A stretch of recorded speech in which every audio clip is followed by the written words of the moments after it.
Hey folks, and welcome to iWizard. So today we are going to be talking about a book that Neil Gaiman calls the best sci-fi novel of the last century, and that the New York Times calls a major work of 20th century American literature, written by an author that Ursula Le Guin calls Our Melville, and the New Yorker magazine calls sci-fi's difficult genius, and who the Washington Post has called the finest writer the science fiction world has yet produced. But does this first half of the Book of the New Sun live up to the hype?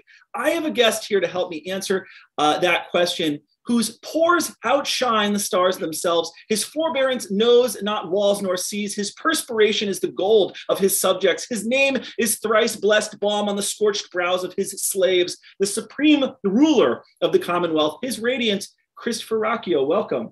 So I am the autarch now and emperor of the universe, both. Man, the honors are the being power on my name. The power. I will try not to, and I'm wearing one ring.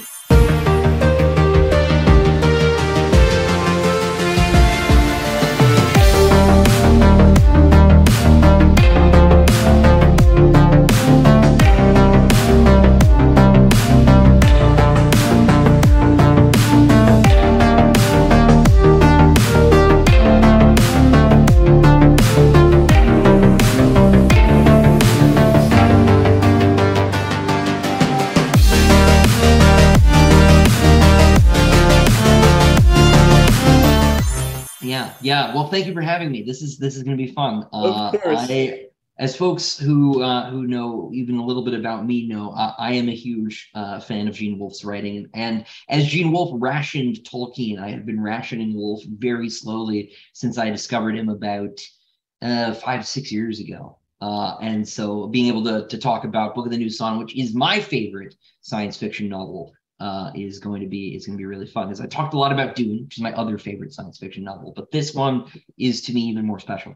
All right, folks at home. So this is going to be a discussion about the first half of the Book of the New Suns. This is Shadow and Claw, the shadow of the torturer and the claw of the conciliator.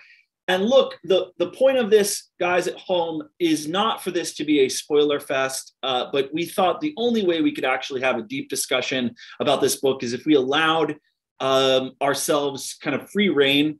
So yes, technically this will be a spoiler chat. We're not going to shy away from spoilers. That said, I don't think the Book of the New Sun is really a series that where hearing a few spoilers is going to ruin it for you. It's like reading Shakespeare. If I told you that Macbeth was going to die in the end, right, at the hands of Macduff, is that really going to stop you from reading the play? No. So if you haven't read the books yet and you just want to hear a grasshopper and his sensei talk about the series in an overarching way, tune in. If spoilers, I guess, bother you, then this is going to be your first and only warning. So let's start with this, Christopher. You've read Book of the New Sun 3 or 4 times. This is my first read through, and keep in mind, I've only read the first half. So I'm curious to know how you came around to Gene Wolfe and the Book of the New Sun. When did you first read it, and why have you come back to it so many times? Well, so that's a really interesting question, because I think I actually was given a copy of it when I was like 12, and I never read it. I hate being assigned reading by my friends. I'm very bad about getting around to stuff. My old roommate is on my case trying to send me more comic books to read because he's like, "You liked Berserk. I finally made you read it after 10 years or however long it was of trying, and you loved it. So why don't you listen to me?" And so I just ignored that copy, the Orb Books copy of Shadow and Claw, for years. I think I actually got rid of it. And so I ended up buying another copy around I think it was my senior year in college, because it was after I had written the original draft of what became Empire of Silence, the first Sun Eater book. That makes sense. And so I was trying to find an agent, and I decided it was finally time. I was not intimidated by it. It has a reputation for being very difficult, which is something I think I want to get to before we really get into it. But I just didn't know that I was going to like it. You know, it's about a torturer. I tend not to at the time I wasn't really interested in stuff that was like that kind of dark.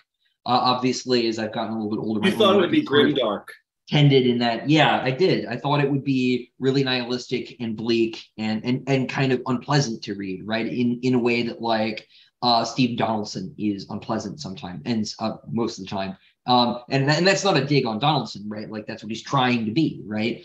And so I held off, and I read it in my last semester in college. I was already interning at Bain Books, right? I was already kind of part of the industry, and I was just utterly blown away, right? I usually am not. I usually don't like things, and so to discover something that really for me like instantly jumps to the top of my list, right? The only book I enjoy more than this is Lord of the Rings. It is almost a dead heat, right? But they are very different, so I refuse to call a winner in that fight, right? And so I was also disturbed in reading it because I was glad that I hadn't read it sooner, because I would have abandoned trying to write The Sun Eater entirely. I already had people like to point out the similarities between my work and Book of the New Sun, and that was almost a swerve in the revision process because I knew already that people would think I'd read it, and so I needed to kind of just own it. I already was using obscure Greek and Latin words like peltast and and anagnost and dalater and all of these things. Yeah. But I ended up sort of deciding that I wanted to be Gene Wolfe when I grew up, because he is, as all of the quotes you started at the top with say, is the very best that I think the science fiction genre has had in the English language at the very least, and maybe period. Since science fiction is so associated with the English language, with English literature. Not to say there aren't, other language contributions, but he just totally staggered me. I've since read it. I think this is my 5th or 6th time. I'm not 100% sure, because it's just really good. And I have a habit of rereading Lord of the Rings and Dune, and I added this into the rotation. So this year, and I don't read very quickly. So this year, all I've read is Lord of the Rings, and now I'm reading this. And I made a vow not to read Dune again until The Sun Eater was done. So I'm not going to reread that. But I am sort of hitting my greatest hits at the moment. And since you wanted me to do this, I just finished Call of the Conciliator today again. So I am slightly ahead of you, because I think you just finished like a couple hours before this, right? Yes. So it was this morning for me. But it was, and it still holds up. As with Lord of the Rings, it's one of those books that you can kind of get more out of, more or less indefinitely, right? I'm to the point where like random lines of Hobbit dialogue make me choke up, right? They're on their way back to the Shire, and they're like, it'd be nice to get home, and I'm like, it's not gonna be though. In the same way, right? Like I have a different sort of, I find different things as I reread this, and that is why I'm not so worried about the spoiler talk, because the reason I think that people are worried about spoilers is that, like lemons, most books only have one squeeze in them. And that isn't true of really, really good books. Yes. And so if you learn, in the same way that if you learn the M. Night Shyamalan twist, right, there's no point in watching the movie, because that's kind of all he has to offer. Most books, if you know the ending, you've read the book already, right? Because it's a question of getting to that ending. With Wolfe, that's not true. There's so much going on. This is, I think, the most like hyperlinked book that I've ever read, right? Every single line in the book connects to other parts of the series. There's not a single like wasted clause, right? The prose is so perfect, right? And it is like very stylized and very dense, but it has no fat on it at all, right? This is like, A5 Wagyu text, right? Although Wagyu is actually really fatty, but you know what I mean, right? It's really, high grade, perfect writing. And because of that, you can continue to get stuff out of it. It's so, nutritious right? That being spoiled, right, isn't a big deal. Severian, our hero here, literally spoils the ending, right, in the first chapter, right? And there's even more stuff, that's forecast literally in those first couple paragraphs that doesn't really become clear until maybe your second reading of the final book, right? It's that dense, and so to spoil it, as I say, isn't a big deal. But in talking about this too, this is the other preface thing I kind of want to get out of the way. The series has a reputation for being very difficult, right? It's sort of up there with Malazan, right? It's probably harder than Malazan, if for different reasons. I have not read all of Malazan, but I hear people who have both think this one edges it out. In any case, I don't think that reputation is fair. I don't think that this is a very difficult series to read. I think it is a very difficult series in a sense to master. To understand. Yeah. But you can read it casually, and it might not be your favorite book, but you can read it and have this cool science fantasy sword and sorcery adventure through this weird Earth that's got robots and a giant and, tortures and executions and laser fights and grave robbing and all sorts of cannibalism, right? And all this crazy messed up stuff. And a main character who is a real piece of work, right?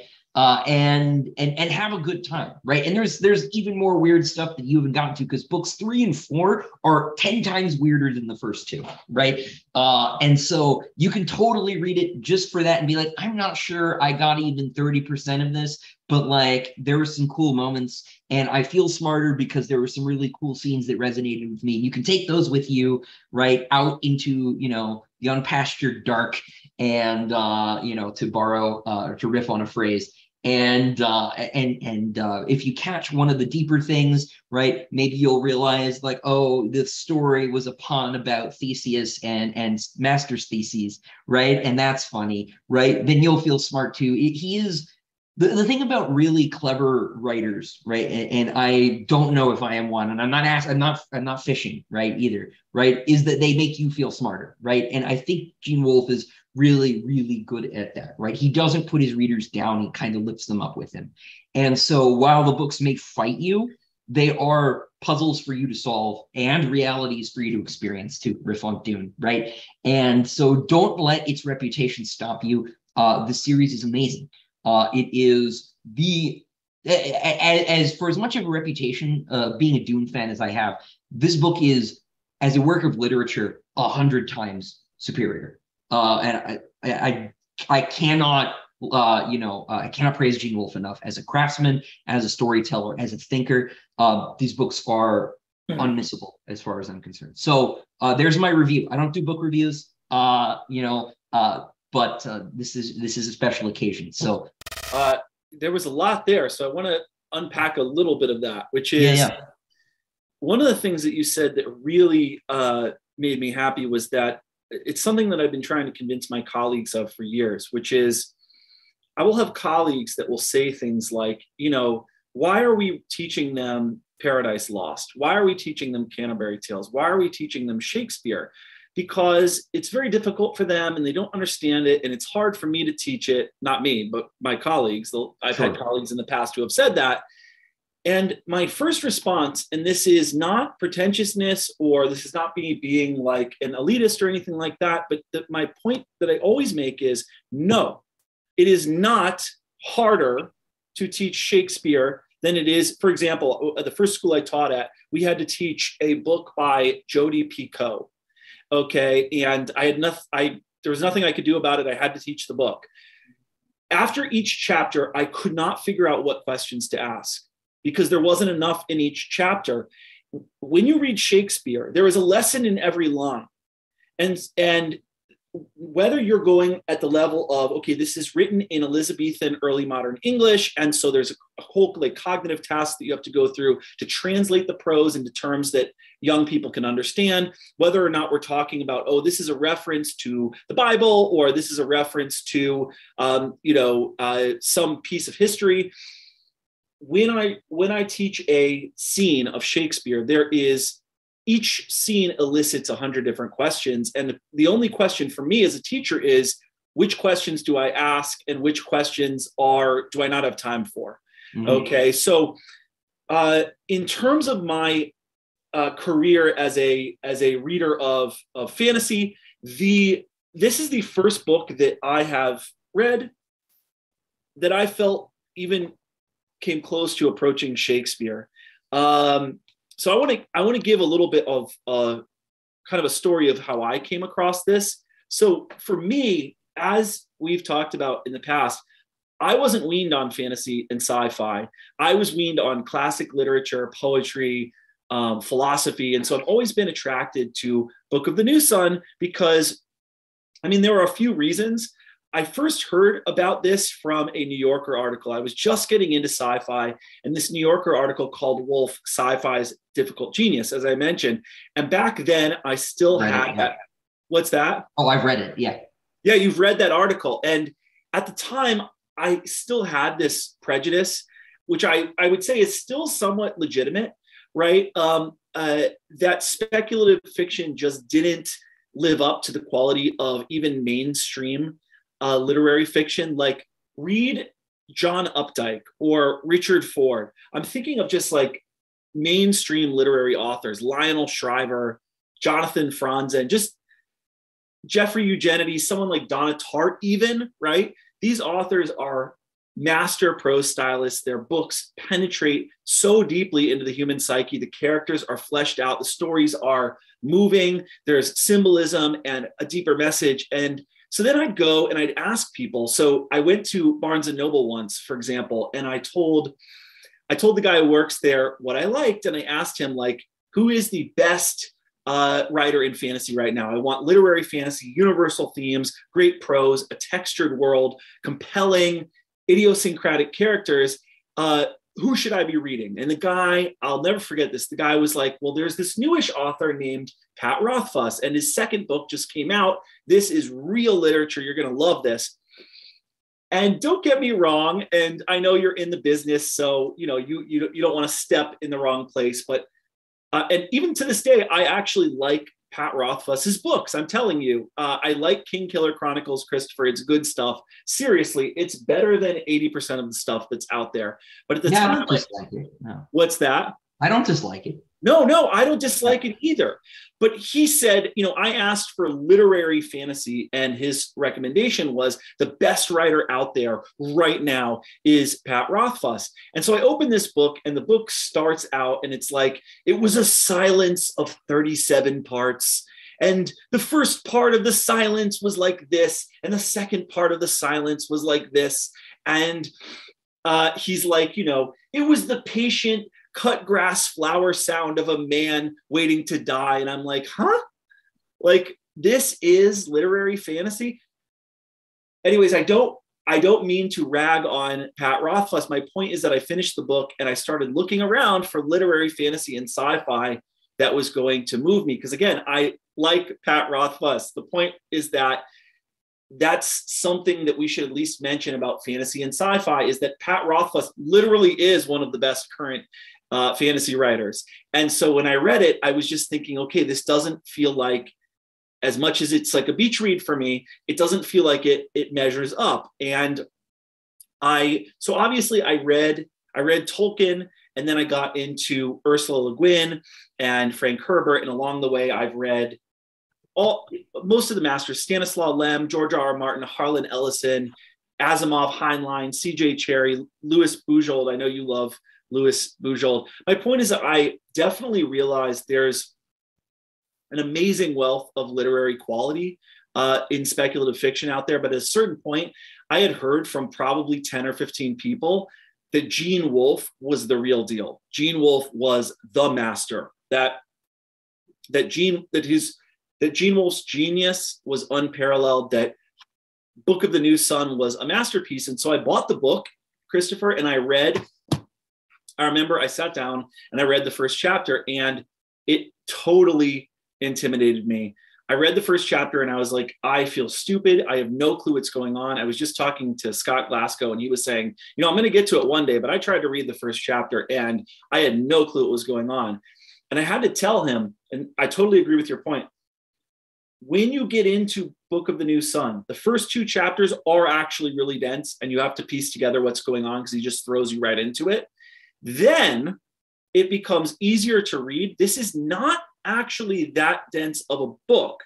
That said, so in other words, to support Christopher's point here, it is fun and exciting and interesting and easy to read after the first 2 chapters, Shadow and Claw. I can't speak to the other 2 books. I had a great time reading this. It was not too dense for me.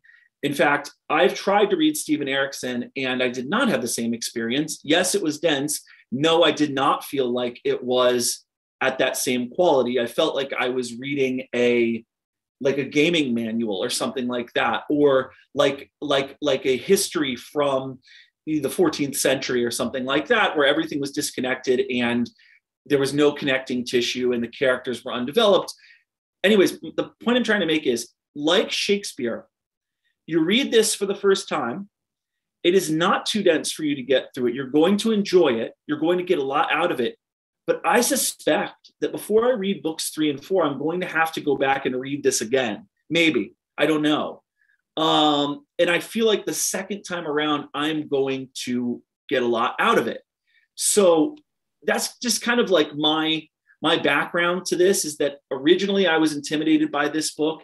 And when I had decided to talk with you about the book and finally commit to it, I sat down and I read this, and I got that dictionary that you told me to get. And I worked my way through it, and it got easier and easier and easier. And I started to really enjoy it. But I feel like in order to fully know what's going on, I'm going to have to read these 2 books again. What do you think about that, Christopher? Yeah, I think so. Neil Gaiman, in one of the essays he's written about Book of the New Sun, says that you only really reread Wolfe.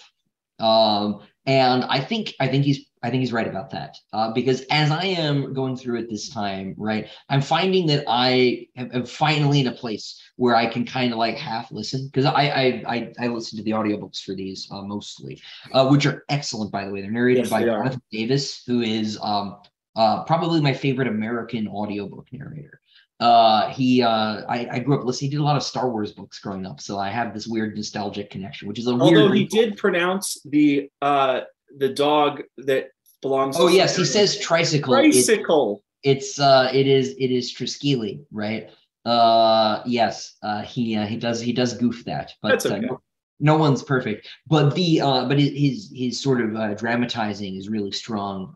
It's a really good performance. So if you are an audiobook person, I strongly recommend the audiobook edition of this too, because it'll really help. And there's something about being read too that makes a lot of the I don't know what that word means problems not matter. I don't know what an anagnost is, but I get the idea that it's some kind of priest. And that's all you really need to know.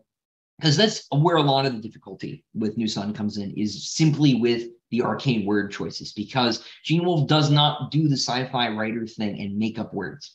He instead is going to very obscure and archaic coinages from mostly Greek and is using them in new contexts. He's also using normal words in weird ways. His horses, you will notice, have clawed feet. So he calls them horses, but they are not the horses that you and I are familiar with. And so you need to be on the lookout for like weird little things that are off like that, because this is a book that is written in first person, right? It is doing the same conceit that the Sun Eater does, the same conceit that Neal Stephenson does. Oh yeah, you're repping. Thank you. I should have worn mine. But it's the same conceit that Neal Stephenson does in Anathem, where this is a translation from this future sci-fi language into English. And so when I say carrot, I mean space carrot, but it's close enough, right? And so when you encounter words, right, like flambeau or, anagnost, again, right, you can figure out what he means, right? But he also is using those words to approximate whatever the like sci-fi concept is, right? And so like he'll say hydrogyrum instead of mercury or quicksilver, right? It just means quicksilver. You mean the liquid in the sword? Yes, exactly. How about that sword, Christopher? My gosh. Terminus Est is one of the great fantasy swords, right? It's this executioner sword. It doesn't have a point, which is real. Executioner swords don't have points, right? Because they shouldn't be used that way. It's got, he's got one edge for executing men, one for women. It's got faces on the pommel, right? And it has this vein of mercury that runs down the middle of it, that flows into the handle when it's up high to ease with the to make the sword heavier when he brings it down, right? It's very cool, right? It is not, as Gene Wolfe says in one essay or other, a magic sword, right? It is just a very cool one, and it's super neat. He also does a thing that a lot of writers don't do with their swords, which is he has his character actually take care of it. The sword is repeatedly oiled, it is disassembled, it gets wet, and he fixes it, right? There's a lot of care and attention on sword maintenance, which I really appreciate as a former HEMA guy. This is something that a lot of fantasy just ignores. They'll sheathe their bloody sword, like you're never getting that out. Good luck. Just throw it away. And so it's nice that that sort of attention to detail is paid with the world building and things like that too, and with the character, right? You learn from this that Severian is very fussy and he takes his job very seriously, and he doesn't have to say that, right? It's sort of on the page. So yeah, that's really where a lot of the difficulty comes in, is simply with the word choice. And I think the audiobook strips a lot of that difficulty away. I find it much easier to digest in that form. So Scott, if you are watching in particular, because I know you love your audiobooks, try them. They're amazing. You'll get through that first chapter and you'll be fine. So yeah, I kind of studied for the first couple of chapters, and then I started just easing into it. I probably read chapters 3 and 4 at twice the speed that I read chapters 1 and 2. And then I started realizing I can do this. Originally I was intimidated, but you really can do this. Just know, if you're a purist, if you're a perfectionist, you're not going to catch everything. And he builds it in such a way that on purpose, you're not going to catch everything. Like, now that I know what's going on with Theclavarian,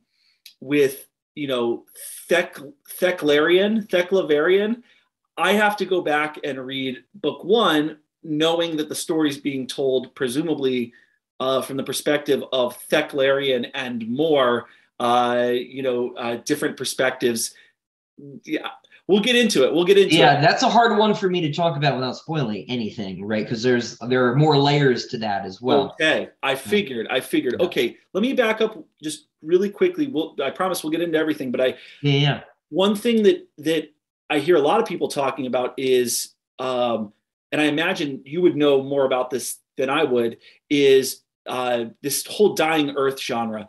What does a sci-fi book, Christopher, have to have to make it dying Earth? What are the requirements of the genre? Because this is a dying Earth series. Yeah, in a lot of ways, this is Wolfe's take on Jack Vance, right? Specifically on the Dying Earth series, right?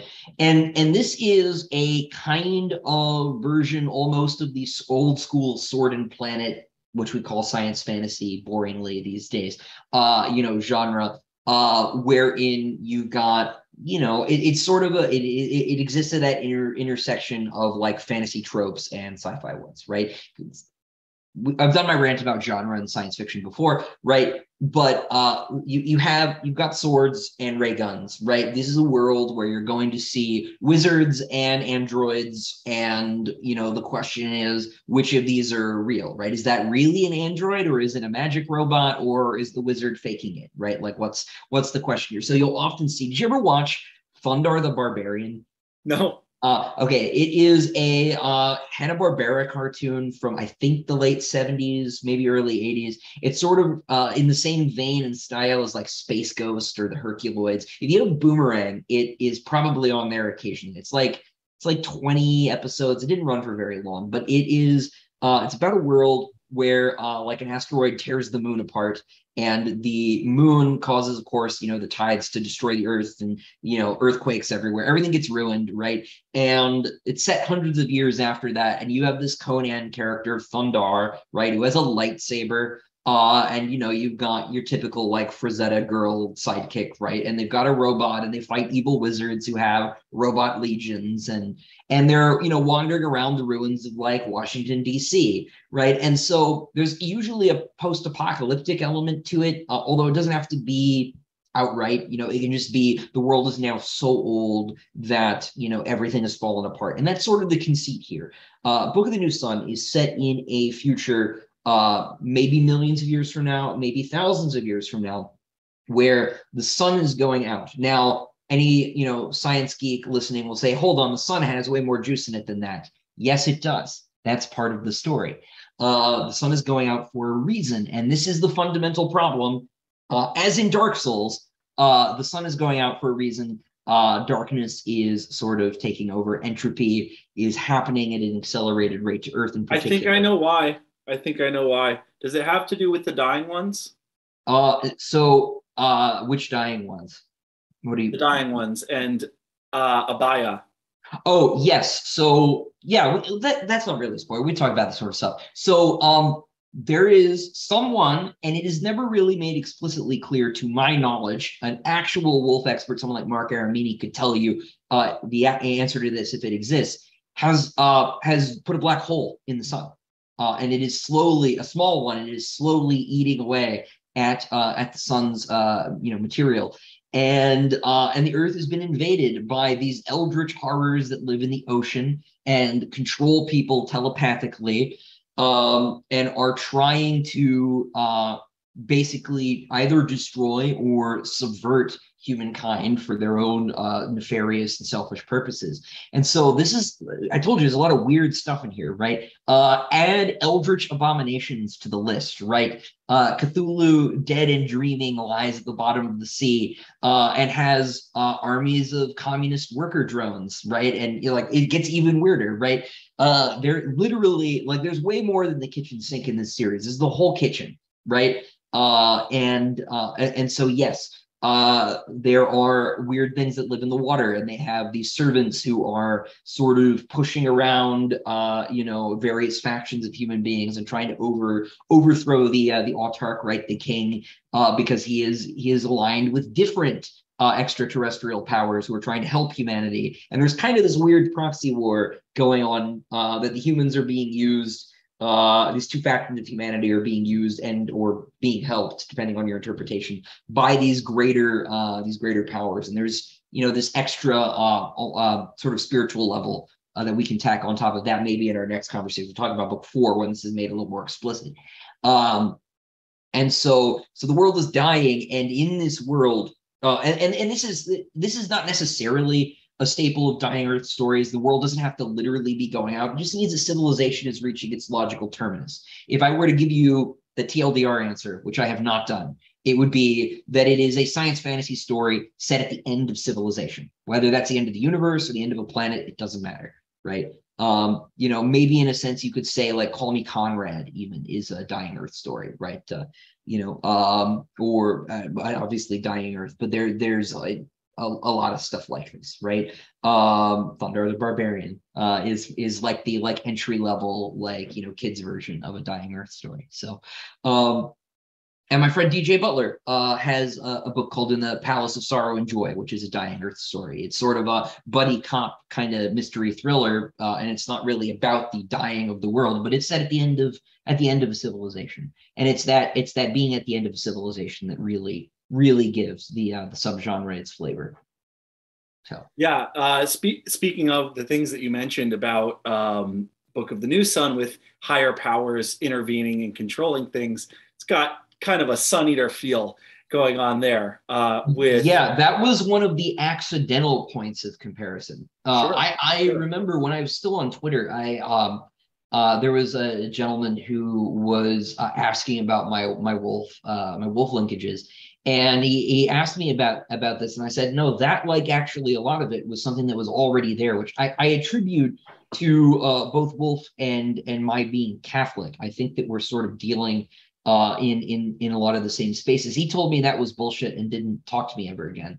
So you can't. He basically accused me of lying to him, but that has always been sort of an element of my own work, right? And it's one of the reasons I kind of despaired when I read this, because it was the much better version of what I was hoping to do in a lot of ways. And it's for that reason, that I have such strong feelings about it. That's why I love it so much. It is writers talk about the books they wish they could have written, and this is mine. And I still don't think I could. It's just it's so good. But yeah, so that is absolutely, and that's really the big conflict that Severian really wanders into, right? If wander is the right word, it might be preordained. So that's the world we come to. This is a world where this dying stub of a former galactic empire has basically got one continent to its name, and that continent, by the way, is South America. Yes. Which is another really cool feature of the world building here. If you look, right, the villages have alcaldes, right, which is like a mayor in South America, right? They drink mate, right? They drink pepper chocolate. There are a lot of little.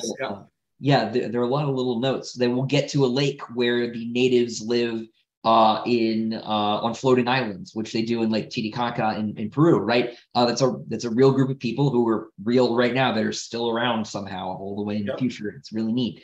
That's in book 3. It's a very minor little world building point, but there's this really cool, because you don't see a lot of South America in science fiction. And so to have that element in it, right? The Incan god Apupunchau, right, makes an appearance, and so that's a feature too. So this galactic empire is basically collapsed. It's fallen back into the point where it is essentially a medieval kingdom. People remembered at one point. Severian, I think it's when he's talking to Master Oldtime, but it may be another character. I'm not a real expert. I'm like a half expert.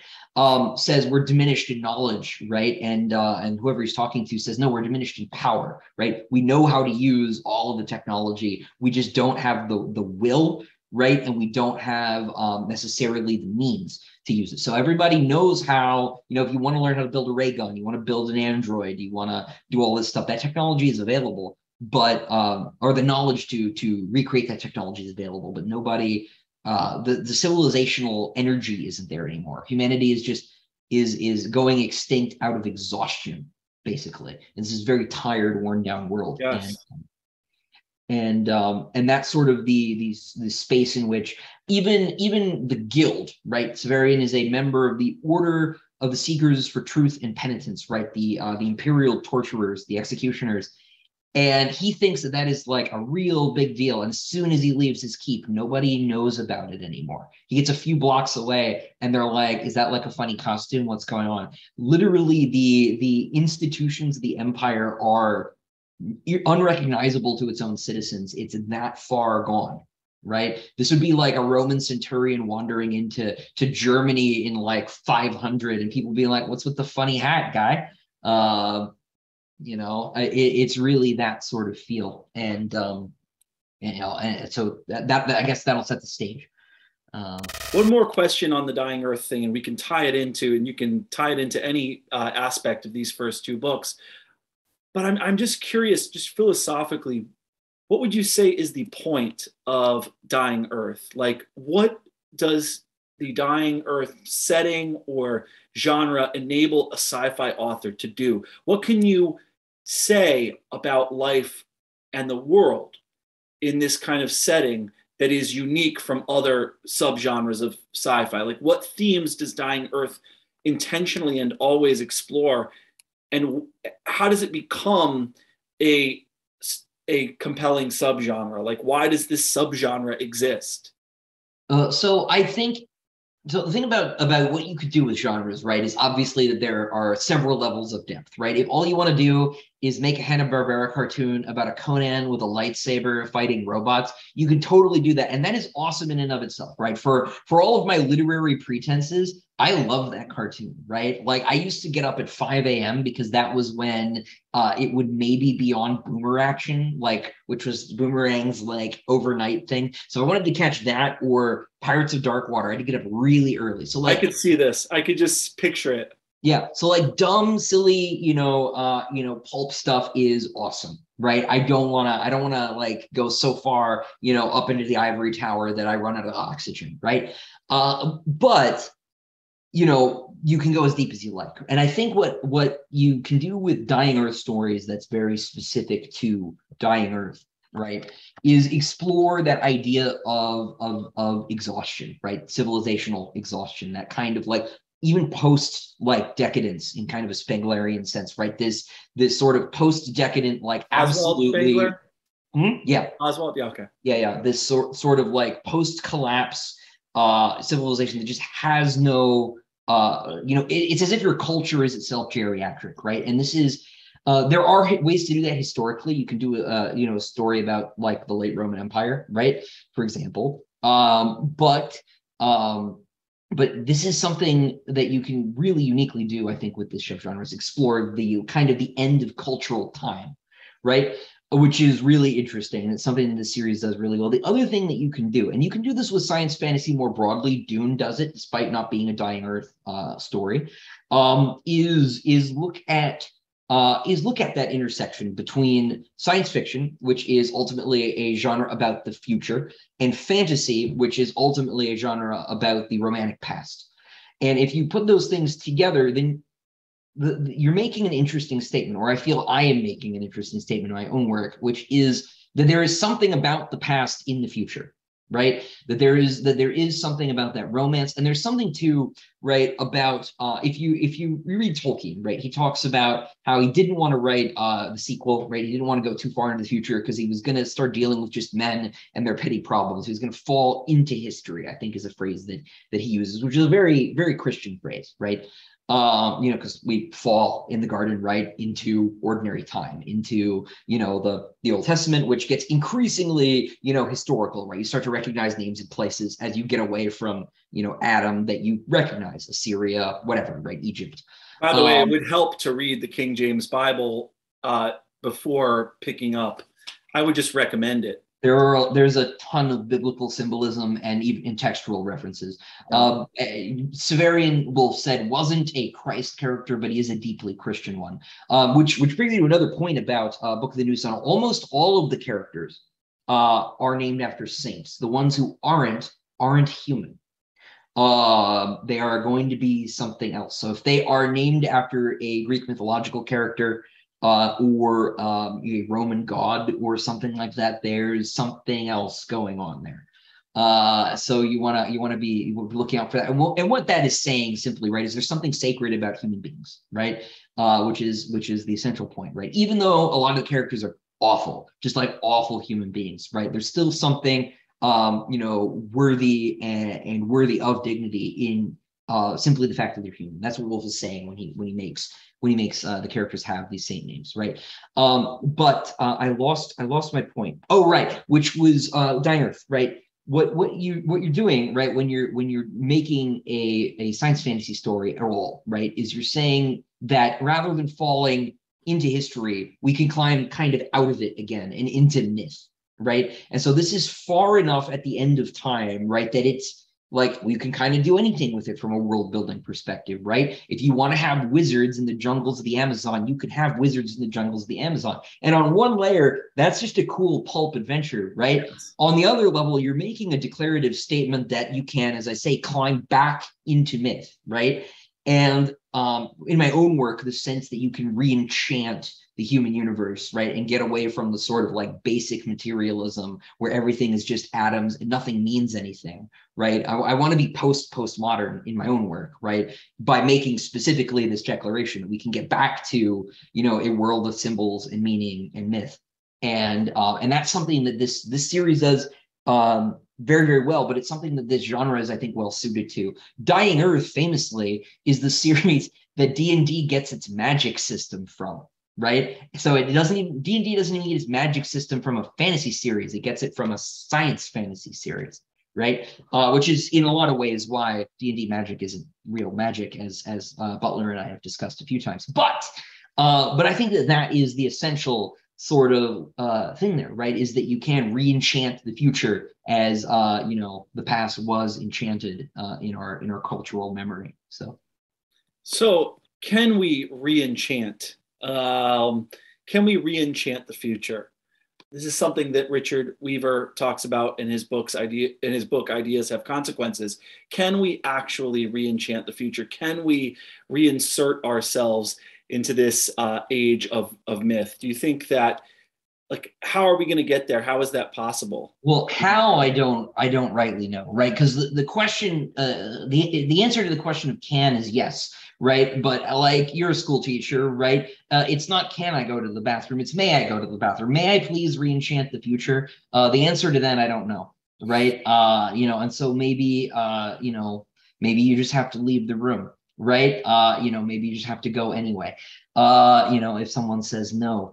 Of course, being Catholic myself, I can just say, like, you don't have to re-enchant anything. It always was, right? And always will be, and tough, right? Obviously, if someone's watching and they're not religious, they're not going to agree with me when I say that. But that's okay, right? If you don't agree with me, you can at least, enjoy the story on its own merits and as a representative work of a culture that you might not necessarily agree with, and that's cool, right?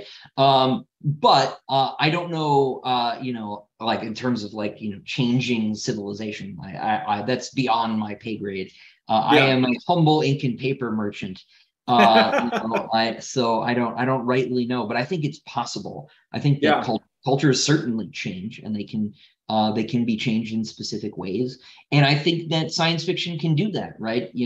That's an old canard about science fiction, where we're making the future. And I think that a lot of science fiction writers are a little too high on their own fumes when they say that, because most people don't read science fiction. People who, like, really love Star Wars, man, they wouldn't know a book if it hit them in the face, right? and that's fine. Like, the world takes all kinds, but I guess we'll see, right? Yeah, see what happens. Yeah, and it's Weaver's critique, and he lays so much of the blame of our decadence on William of Ockham and his nominalism. And his point was that Ockham's nominalism denied the existence of metaphysical universals. In other words, Ockham held that there are no such things as universal natures. The world is made up of particulars and nothing else. And I don't know why, but and there were some quotes to this effect in Shadow of the Torturer, that it felt like Wolfe was trying to comment on that. Do you think that that's true? I think if he's not thinking of Ockham directly, I think that general sense is probably correct, right? The most famous passage, I think, from the entire series is one of the quotes you want to talk about. So I don't know if we want to segue or not, but there is this bit where he says, we believe that we invent symbols. The truth is that they invent us. And let's do it. Let's read that. Let's do that right now. And then I'd love to hear what you have to say about that. And we can do these at random. Okay, cool. So we're going to analyze a series of quotes, and we'll do this intermittently, but I wanted to pull up this one for everyone here because it came up organically. And this is on page 14, at least of my book.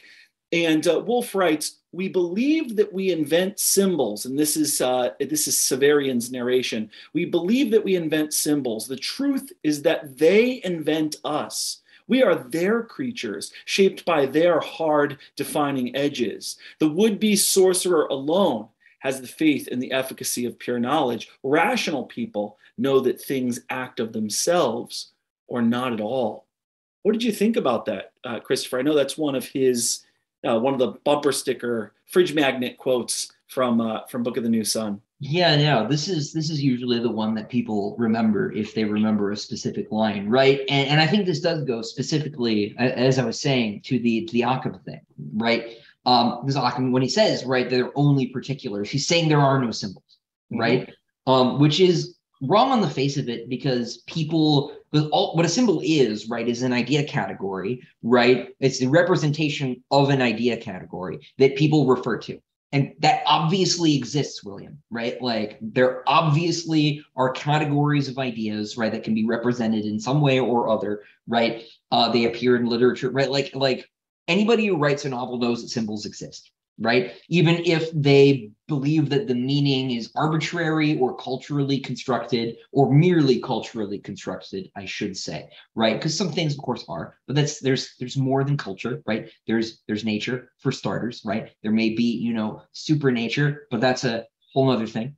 And so when he's saying this, right, is and this, if I remember correctly, and I don't want to speak out of school. I think that when Alzabo Soup, which is a really great Gene Wolfe podcast, they read through everything, right, a couple chapters at a time, and they're a joy to listen to, Phil and Matt. But I think that this is one of the passages where they say, well, Severian is just blowing smoke, right? This is he's just talking out of his ass. They're a little hard on Severian. I think like Dr. Talos, he lies less than people believe. I think he means this. I think Severian means this, and I think Wolfe means this. Because Wolfe, as a Catholic, must believe that there are, these sort of, universal values, symbols, categories, truths, dare I say, that sort of, are superordinate to nature, right? And this is setting you up, right, as a reader. My favorite Gene Wolfe scholar is Mark Aramini, right? And it's not just because we used to yell at people in the same Facebook comment sections. Mark is brilliant, right? He's written multiple books on Gene Wolfe criticism, right? And his take on New Sun is that it is fundamentally a symbolic work, right? Is that in addition to being a fun pulp adventure involving cannibals and jungles and wizards, right? Everything means something, yes. Right? And that's evidently true, because if it didn't, then it's just a story about wizards and cannibals and jungles, and nobody would still be talking about it, right? Because there are a lot of books that are about wizards and cannibals and jungles, and nobody talks about most of them, right? So there's obviously more going on, right? And so this is sort of setting you up, I think, as the reader, because it's so early in the book, to be on the lookout for those symbols and how those symbols invent the characters, the world, and the book itself, right, as a real world artifact, right, is trying to convey meaning to you, the reader. Any book is trying to do that, even if that meaning is by the next one, right? There is some meaning that's being conveyed. And so this is priming you to think about the book in this symbolic way. The symbol in question is the coin, right? Severian is given a coin in the first chapter by Vodalus, who is Robin Hood, basically, right? He is the leader of this resistance against the autarch, right, that wants to bring back the Galactic Empire, restore humanity to its glory days, and goes about it by some pretty disgusting means we might get into, but, and may or may not be backed by Cthulhu. But he gives him this coin, right? And he talks about how when they become soldiers in the imperial military, right, they're all given a coin, right? And that coin has the emperor's, the autarch's face on it, right? And he says that from the moment they receive that coin, they are soldiers, right? Even though they don't know anything about being a soldier, right? Because it is the ceremony of being given the coin that makes you a soldier, right? Yes. In the same way that turning your tassel around your stupid square hat makes you a graduate. Right, that it's that moment that does the transition, or the right? fact that your father expects you at your 18th birthday to be a man makes you a man, right? A billion things, right? Being baptized makes you a Christian, right? And that's a really good example, right? Not just because Severian starts the book by being drowned, literally immersed in water, right? But because it signals a metaphysical change, right? There's no outward change, right, to that symbolic transition. You are immersed in water, or sprinkled with it. The forms may vary, right? But you are in that process. If you're a Catholic Christian, right, you are absolved of original sin, and you are made in that moment a Christian, right? And so that symbol has meaning, right? Metaphysical, physical, right? There's a state that changes. And so this quote is setting that up, right? But the other part of it is the bit about the efficacy of pure knowledge, right? And this is, I think partially a sort of prod at sophistry, right? I also think it might be Wolfe was an engineer, right? He wasn't a theoretical scientist. He's like actually doing stuff. I think there's sort of like that ethos just in a lot of his work kind of all the way through. I was thinking like the rationalism of the French Revolution, like the cult of reason, the idea that like a handful of elites in a top-down fashion can just like plan a society. Right, can sort of just twist things to mean whatever they want with their words and with their theories and all of this stuff, right? It's that theoretical stuff versus the like actual rubber hits the road application, which is where I kind of bring the engineering thing in, right? There's a difference between theoretical physics and building a rocket ship. And Wolf's in the build a rocket ship camp, right? Don't just do math, right? You have to do something with that knowledge, right? And that's how you know too if your knowledge is bad. If your intellectual rubber hits the road and it flames out, it was bad, right? And so that's why things must act of themselves or not at all, right? They actually have to be tested.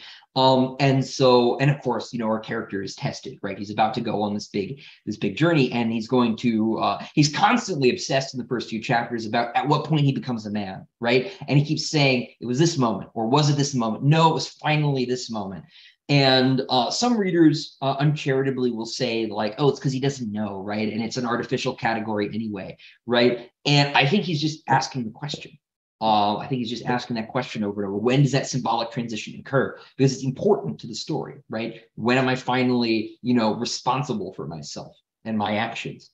And so I think that it really is, it's sort of a jibe at the sense that you can just create whatever world you want, right? Out of your own imaginings. And contrary to the read that I think a lot of Wolfe readers may have, that Severian is just making shit up, right? And he's lying and misleading people, misleading himself. Which he's certainly doing in certain places. He's trying to make himself look better. He'll elide stuff and sort of talk around some pretty horrible stuff that he does, right? There's certainly there, but underneath all of that is still a person who's trying to be better. And that's why I ultimately like him, even though he is a mess. I find him very sympathetic. And it comes down to the sense that he ultimately is someone who is trying to live out his beliefs and not simply spin these, castles in the air with his words. And it's this passage that I think should set the reader on this path, right? Yeah. I've talked a lot, sorry. But. No, it's excellent. That's what I wanted out of this, is that, you know a lot more about this than I do and have interacted with it more.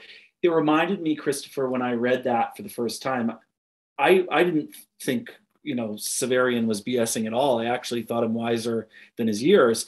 And it reminded me of that Jung quote. I don't know if you've ever heard it, that people don't have ideas. Ideas have people. And just this idea that, ideas almost program people.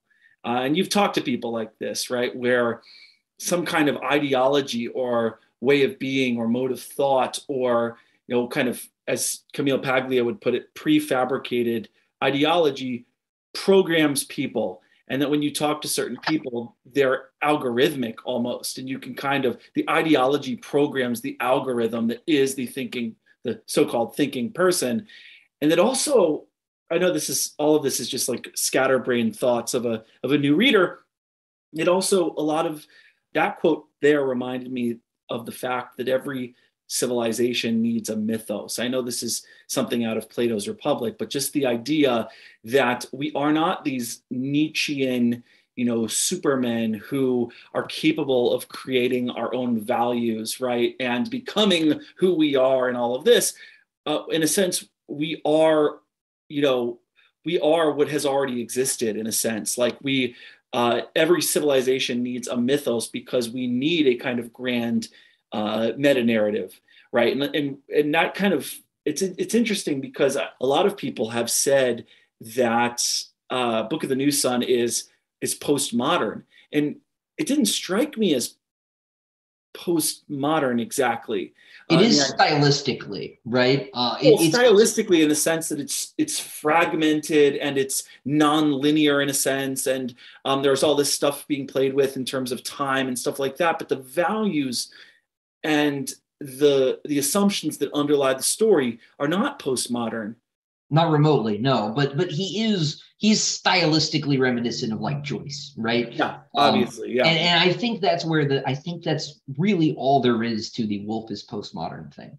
I think that he is using the postmodern toolkit to the same extent that like Eliot was using the modernist toolkit, but Eliot was, pretty reactionary, right? And that's fine, right? Like aesthetics are not ethics, right? And so you can use the styling of the postmodern sort of movement and ethos, which has some really cool tools in it, right? The fact that like people have very subjective perceptions of reality and that those perceptions don't align and those perceptions do create the impression of reality in a person, right?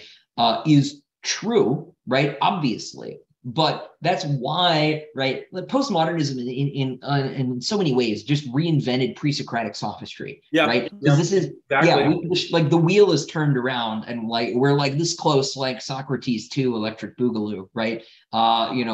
Because the reason that there was this Socratic pushback in the first place, right, that eventually led towards Aristotle and like actual sense making, is because we were dealing with the same postmodern mechanics, right? Now, those are what the idea, right? That you get from Derrida and Gorgias, right? That perception is reality, basically, right? Is superficially true, and it's certainly interesting from like a literary perspective, right? And so Wolfe plays with this a lot. My favorite Wolfe story is called Trip Trap. It's or Thrasymachus, that just justice is the might of the stronger. He actually, there's a reference in New Sun that's kind of like that, right? What is the autarch but a man who believes himself autarch and can command it so? To speak about all of these, these deep little references. But like, so Wolfe is playing with the postmodern toolkit, right? But his you're right, his ethos is not postmodern at all. It's, as I've said before, he's Catholic, right? And so he believes in objective truth, right? Now, this is a character who's trying to find it and really wouldn't know it if it bit him, right? But it's still out there, right? And so there are answers, right, to every question that you might have. This is one of those things where I'm saying, you need to trust Wolfe, right? There is an answer to what the hell is going on is a question you're going to ask very regularly, multiple times a page, either because you don't understand what he means or it's really freaking weird, right? But there's always an answer, right? Why did Severian appear to be shot out of the river when he was drowning? What the heck's going on? Why is he talking about a lady in that first chapter? They said there wasn't a lady anywhere. They didn't see one. What's that about? Oh, wait, end of book 2. I forgot my answer now. And so you just need to trust him because he will answer his own questions, even if it's only in the sequel that he didn't intend to write, that his editor forced him to write. Okay. They're all there.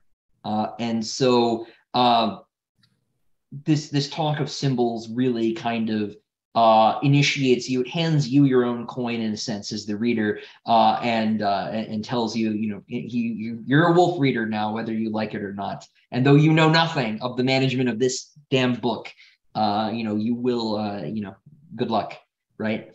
And so it really, I think, is just sort of priming you as the reader to get into it. So. I love that.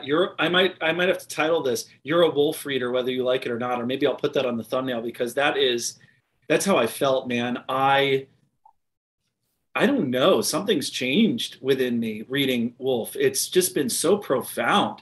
And I didn't expect this because, again, I said I had that prejudice. I said going into Wolfe, this is going to be quality stuff, but it's beyond what I expected. It's something that I think is going to last for me. It's something that is kind of like has already seeped into me. And I'm not really sure what's going on. And that's why when you were telling me, well, Sword and Citadel, some of the stuff from those books is your favorite stuff. I thought we need to talk about that too. I'm on this journey now. I cannot get off of this roller coaster. You were talking about Severian as a character, and I want to get into that a little bit. So just as a character, just Severian is writing his memoirs. We're getting them from the future after the events of the book have already happened. And so it's really meant to be read by the people of the future that exist in Severian's world, but he's leaving key details out. And there's this sense in which we realize pretty early on that he's an unreliable narrator. He tells us his memory is perfect and exact, but we realize that his memory is far from perfect. Not to mention there's the whole thing with Thekla, which we can get into later. There's also this whole meta thing where Gene Wolfe himself is translating this book as if he's received it from the future and is now translating it so we can understand it.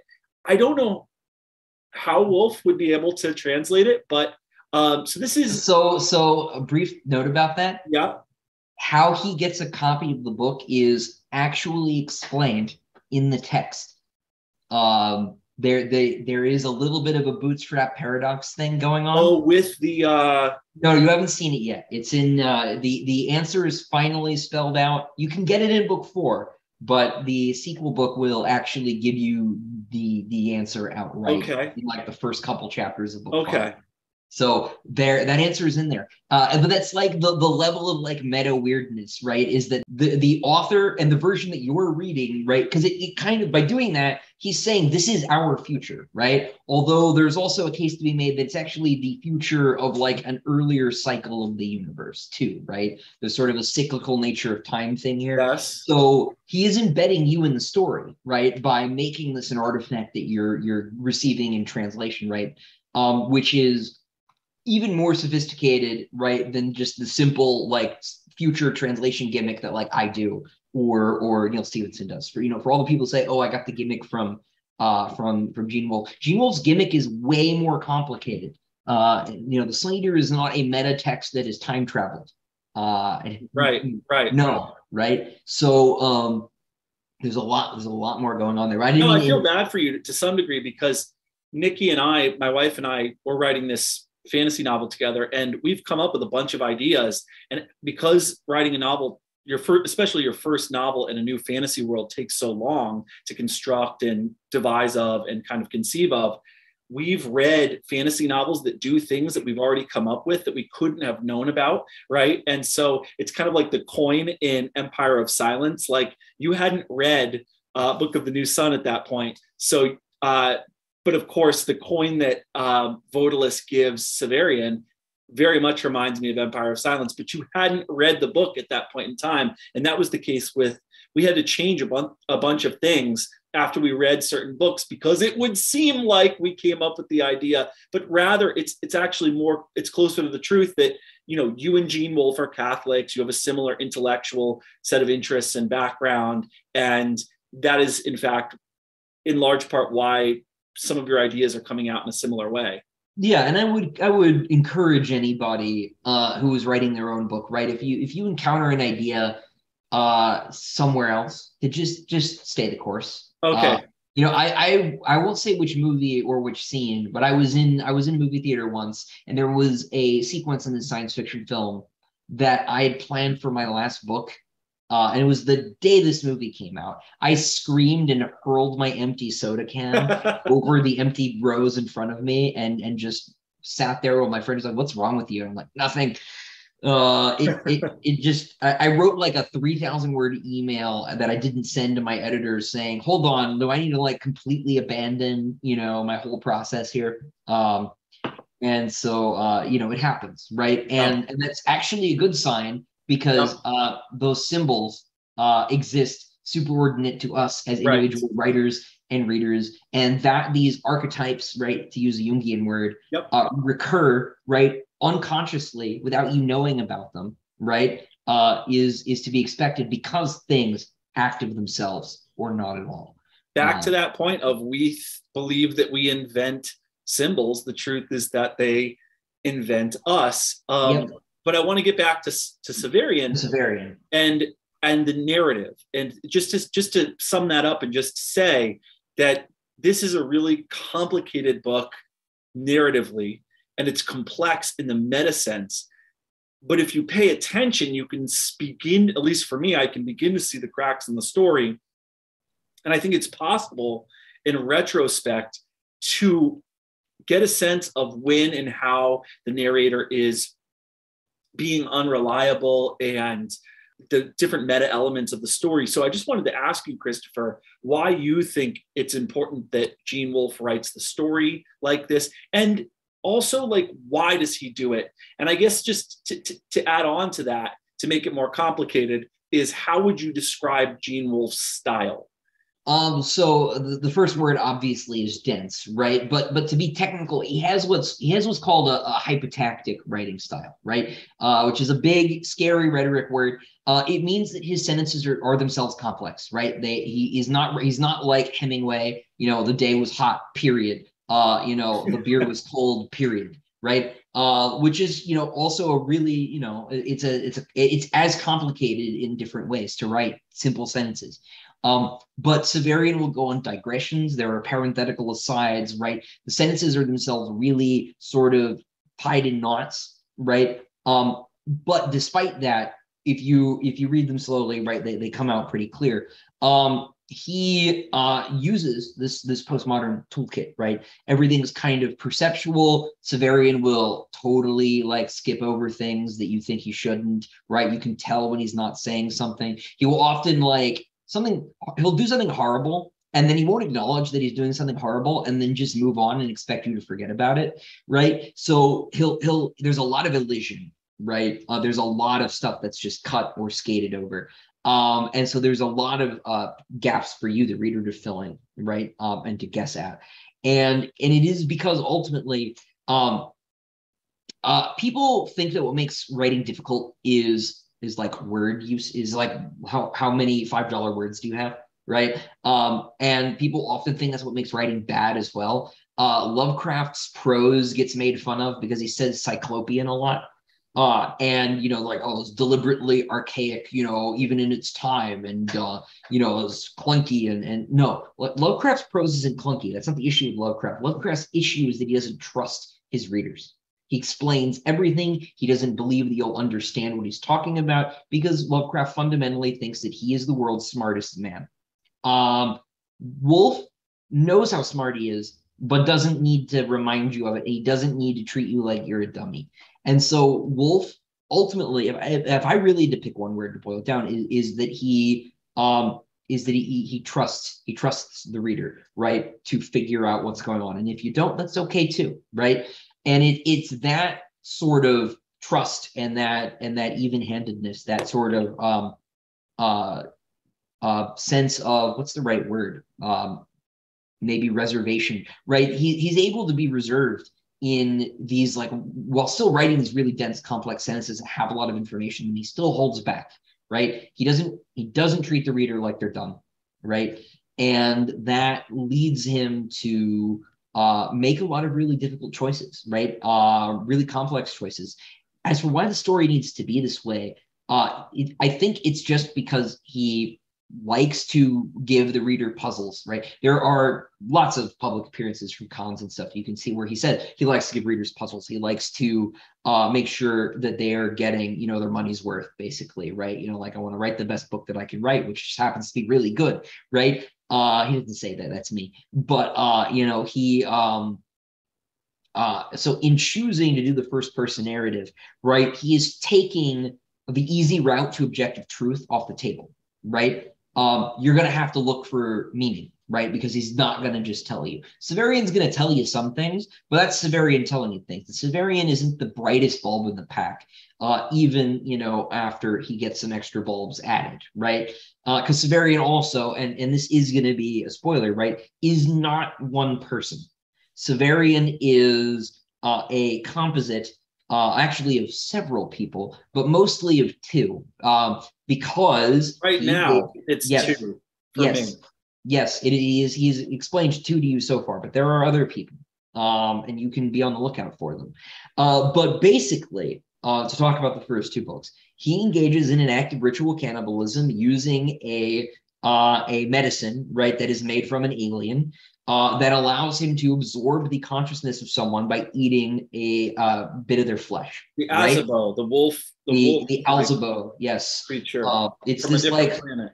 Yeah, it's a space like wolf thing. And what this animal does, right, is when it eats things, it like learns their memories and can imitate some of their behaviors. So if it eats, a chicken, it can like learn how to cluck, and it knows where the nest is, right? If it eats a person, it can make human noises like "Let me in, mom. It's cold outside." And it also knows where mom is because it knows where the house is. And it's not like intelligent. It just, it's no more intelligent than I think a dog. Wolf says it's about as smart as a dog, right? But because it has these abilities, right, it is able to hunt pretty spookily, right? And so by making a medicine using some of its brain juice, basically, these people, right? And this is where the book opens. It opens with grave robbery, and Vodalus, Robin Hood, right, is robbing a grave because his cult, what they do is they eat people and consume what knowledge they have. They can experience that person's life almost in kind of like a drug high, right? Sort of experience, but they also are able to get knowledge. So they'll learn how, like maybe they eat the body of a spaceship designer, right? Or something like that. They can acquire useful knowledge by targeting which dead they exhume and consume. Right. So they're digging up bodies because they're trying to get memories from the past because they've got this special power because of the Azaabo thing. Yes. They're then able to eat the brains or bodies. Just any part of the body. Yeah. Of the past to start to understand things. Right. So Vodalus then wants to return to the past, and he's trying to restore the past glory of man, and so in order to do that, he needs to consume that past, right? Which is itself symbolic, right? Because the sort of return to monkey, right, to borrow a meme, ideology must in itself to a certain extent destroy and co-opt and subvert the past for its own political purposes in the present, right? It obviously, the fact that they're literally, eating the dead, right, is itself symbolic in this way, right? Because everything in the book means something. And it's not, and that's not even hard to understand, right? So people are worried about, like, am I smart enough to understand?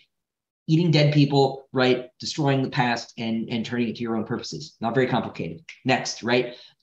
So in most of the Eaters of the Dead's cases, right, this is a momentary thing. They might have some hazy memories. In Severian's case, he consumes the body of a woman he tried to save when she was his prisoner, Thecla. And rather than fade, she basically becomes part of him completely. He acts like Thecla in certain cases. There's a bit where he's in the dark, right? And this girl comes up to him and is like, "Where is the lady? I saw a lady," because I could tell she was a lady because how she was walking, right? So every now and then the Thecla personality manifests, right? And actually, some of Severian's edgier, darker tendencies are a part of the Thecla personality. She's a lot meaner than the base Severian was. If you look. It's also complicated because Severian then also kind of has this love or lust for Dorcas, but you have this problem, which is that Thecla is actually inside of Severian, so he has to navigate that. And then there's also, what's her name? Yeah, starts with a Y. I forget her name. Jolenta. It's a J. Yeah, Jolenta. Yeah, and so there's that too. There's that. Yeah, Severian has a very complicated and unpleasant series of relationships with women. It's perhaps the ugliest part of him. But even that is complicated by the fact that he is himself half woman, trying to relate to these other women, right? And you can think about this in a sense, right? Like the other memory in Dune, right? Severian ends up as sort of a two-person Kwisatz Haderach, right? He has, rather than the memories of his ancestors, he has the memory and personality of this one other person, sort of in the way that like Alia in Children of Dune has the Baron Harkonnen as the sort of Satan on her shoulder. I haven't read it yet. Yeah, well, I'm spoiling other books in this video too. Someone will yell at me in the comments. It's been out for decades. I don't care. You're okay. I love you guys anyway. But so yeah, he's complicated by the fact that he's not He's not one person, he's two, but those two people also have an alloyed sort of third personality as they grow together, right? And so there are bits where he will allude to his childhood, but he's alluding to Thekla's childhood, right? And it'll do that before he ever tells you they're the same person now, right? So there'll be a detail somewhere, but like, wait a minute, he didn't grow up in a palace, right? And so you need to be on the lookout for stuff like that, because when something doesn't make sense, it's only because it doesn't make sense yet, right? And so that is another one of the sort of complicating features. Okay, speaking of what doesn't make sense yet, it seems like Severian melds with Thekla, but it seems like the melding doesn't last that long for other people, but just Severian. There's a reason for that. It has to do with the claw. Okay, and you don't have to tell me. Yeah. Don't tell you? Or? If it's going to spoil books 3 or 4, you don't have to. Yeah. I think that might be something you wanna get into a bit later. Okay. And also, I will say it has to do with the nature of Severian's memory as well, which is perfect sometimes. And so you need to be on the lookout for that, because Severian is it only not perfect because of Thekla and other people? No, there are other factors in play. It's not just the fact that he's a composite personality. Okay. There is another big thing. Okay. And it's something that really will only crystallize explicitly in book 5. It's Gene Wolfe. This is probably as good a time as any to say this. It's a 4-book series, but there is a sequel, Earth of the New Sun, which Gene Wolfe did not want to write, because he believed that and he's correct, right? Obviously, right? That everything you need is in the 4 books of the Book of the New Sun. His editor, on the other hand, thought 1, more books would be awesome, and 2, that explaining some of this stuff more explicitly would be cool, right? And it's for this reason that Earth of the New Sun is very polarizing amongst Gene Wolfe fans. They either, in my case, think it is the best one. I love Earth of the New Sun, or they think it makes everything too obvious and explains too much. So for those of you who might struggle with this series, great news. The answers are very, very obviously spelled out in book 5.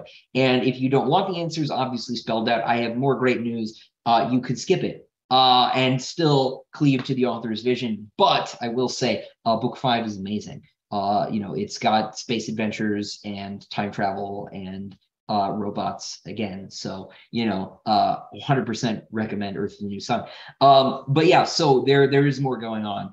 And because Severian's very weird, right? He's not just 2 people. There's a lot more going on. So when you say there was a sequel that Gene Wolfe was reticent to write, what book are you referring to? That's Earth of the New Sun. So it's the New Sun. The Book of the New Sun, right? Which I have my folio editions. Oh my God! Which I have the first printing of. So they're in 4 volumes, right? Is Shadow of the Torturer, Claw of the Conciliator, Sword of the Lictor, and Citadel of the Autarch. That is Book of the New Sun, and Earth of the New Sun is book 5, right? So that's extra. There are, though. Don't hold that up near the window. You're gonna get robbed. Well, is that you? No, you'd have to be very tall. This is several stories up. So, but yeah, so there are also 2 sequel series set in the same universe: Book of the Long Sun, Book of the Short Sun, and they all tie back together. We're talking about this being really hyperlinked. The whole 3 series are really hyperlinked. Everything is connected, right? So yeah. Anyway. Those are beautiful. Yeah, they're really neat. I got these, a brief little side story. I had to get these because Sam Weber, who did the cover for Empire of Silence, the purple one, the Daw Books cover, illustrated these. And I remain convinced, and no one will tell me otherwise, that he couldn't illustrate the rest of the series because I'm trying to find a good picture because a lot of them involve nudity, actually. I don't mind. It's fine. He couldn't do the rest of the series because of my series, because he was working on this. So we ended up going to with Kieran Yanner, but Sam has a bunch of black and white illustrations in the book. He also went through and illustrated all the capitals at the beginning of chapters. So they've got these neat little individually lettered capitals. They've all got little details in them. So this one's got a wolf and the flowers. And if you look, that sort of T shape is the handle of terminus S, right? Oh, yes. Yeah. So they're all really, it's actually an I, excuse me. I have a gift for you, not a T, but they're all sort of unique. It's a really beautiful. And this was the first edition, so they did the single volumes instead of the combos. And the other reason I had to get them was Gene and Sam, and actually Neil Gaiman too, but signed them, which came out right around the time he passed away. So I had to go for it. So are there any available still? Like my birthday is coming up in September. I might have to ask. They do still print them, but they don't do the single volumes. Oh. The ongoing ones now are Shadow and Claw and Sword and Citadel, which if you're gonna buy a normal version of the book, you're gonna find them in those combo volumes. That's the version way they're still in print. Yeah. And it's the same material. There may be some like typographic improvements, but it's the same text. They were originally published as I think hardcover singletons. They might have been trade paperbacks originally. I misremember. But they ended up sort of wrapping them into 2 volumes later on because they're fairly short. That's the other thing too. I think the audiobooks are like 12 hours a piece. They're not very long. They're each comparable to like Fellowship of the Ring in terms of like the overall length. So these are not gigantic books, right? You're not sitting in for 50 hours of straight page turning. So they are perversely quick reads, despite their difficulty and their density. Yeah.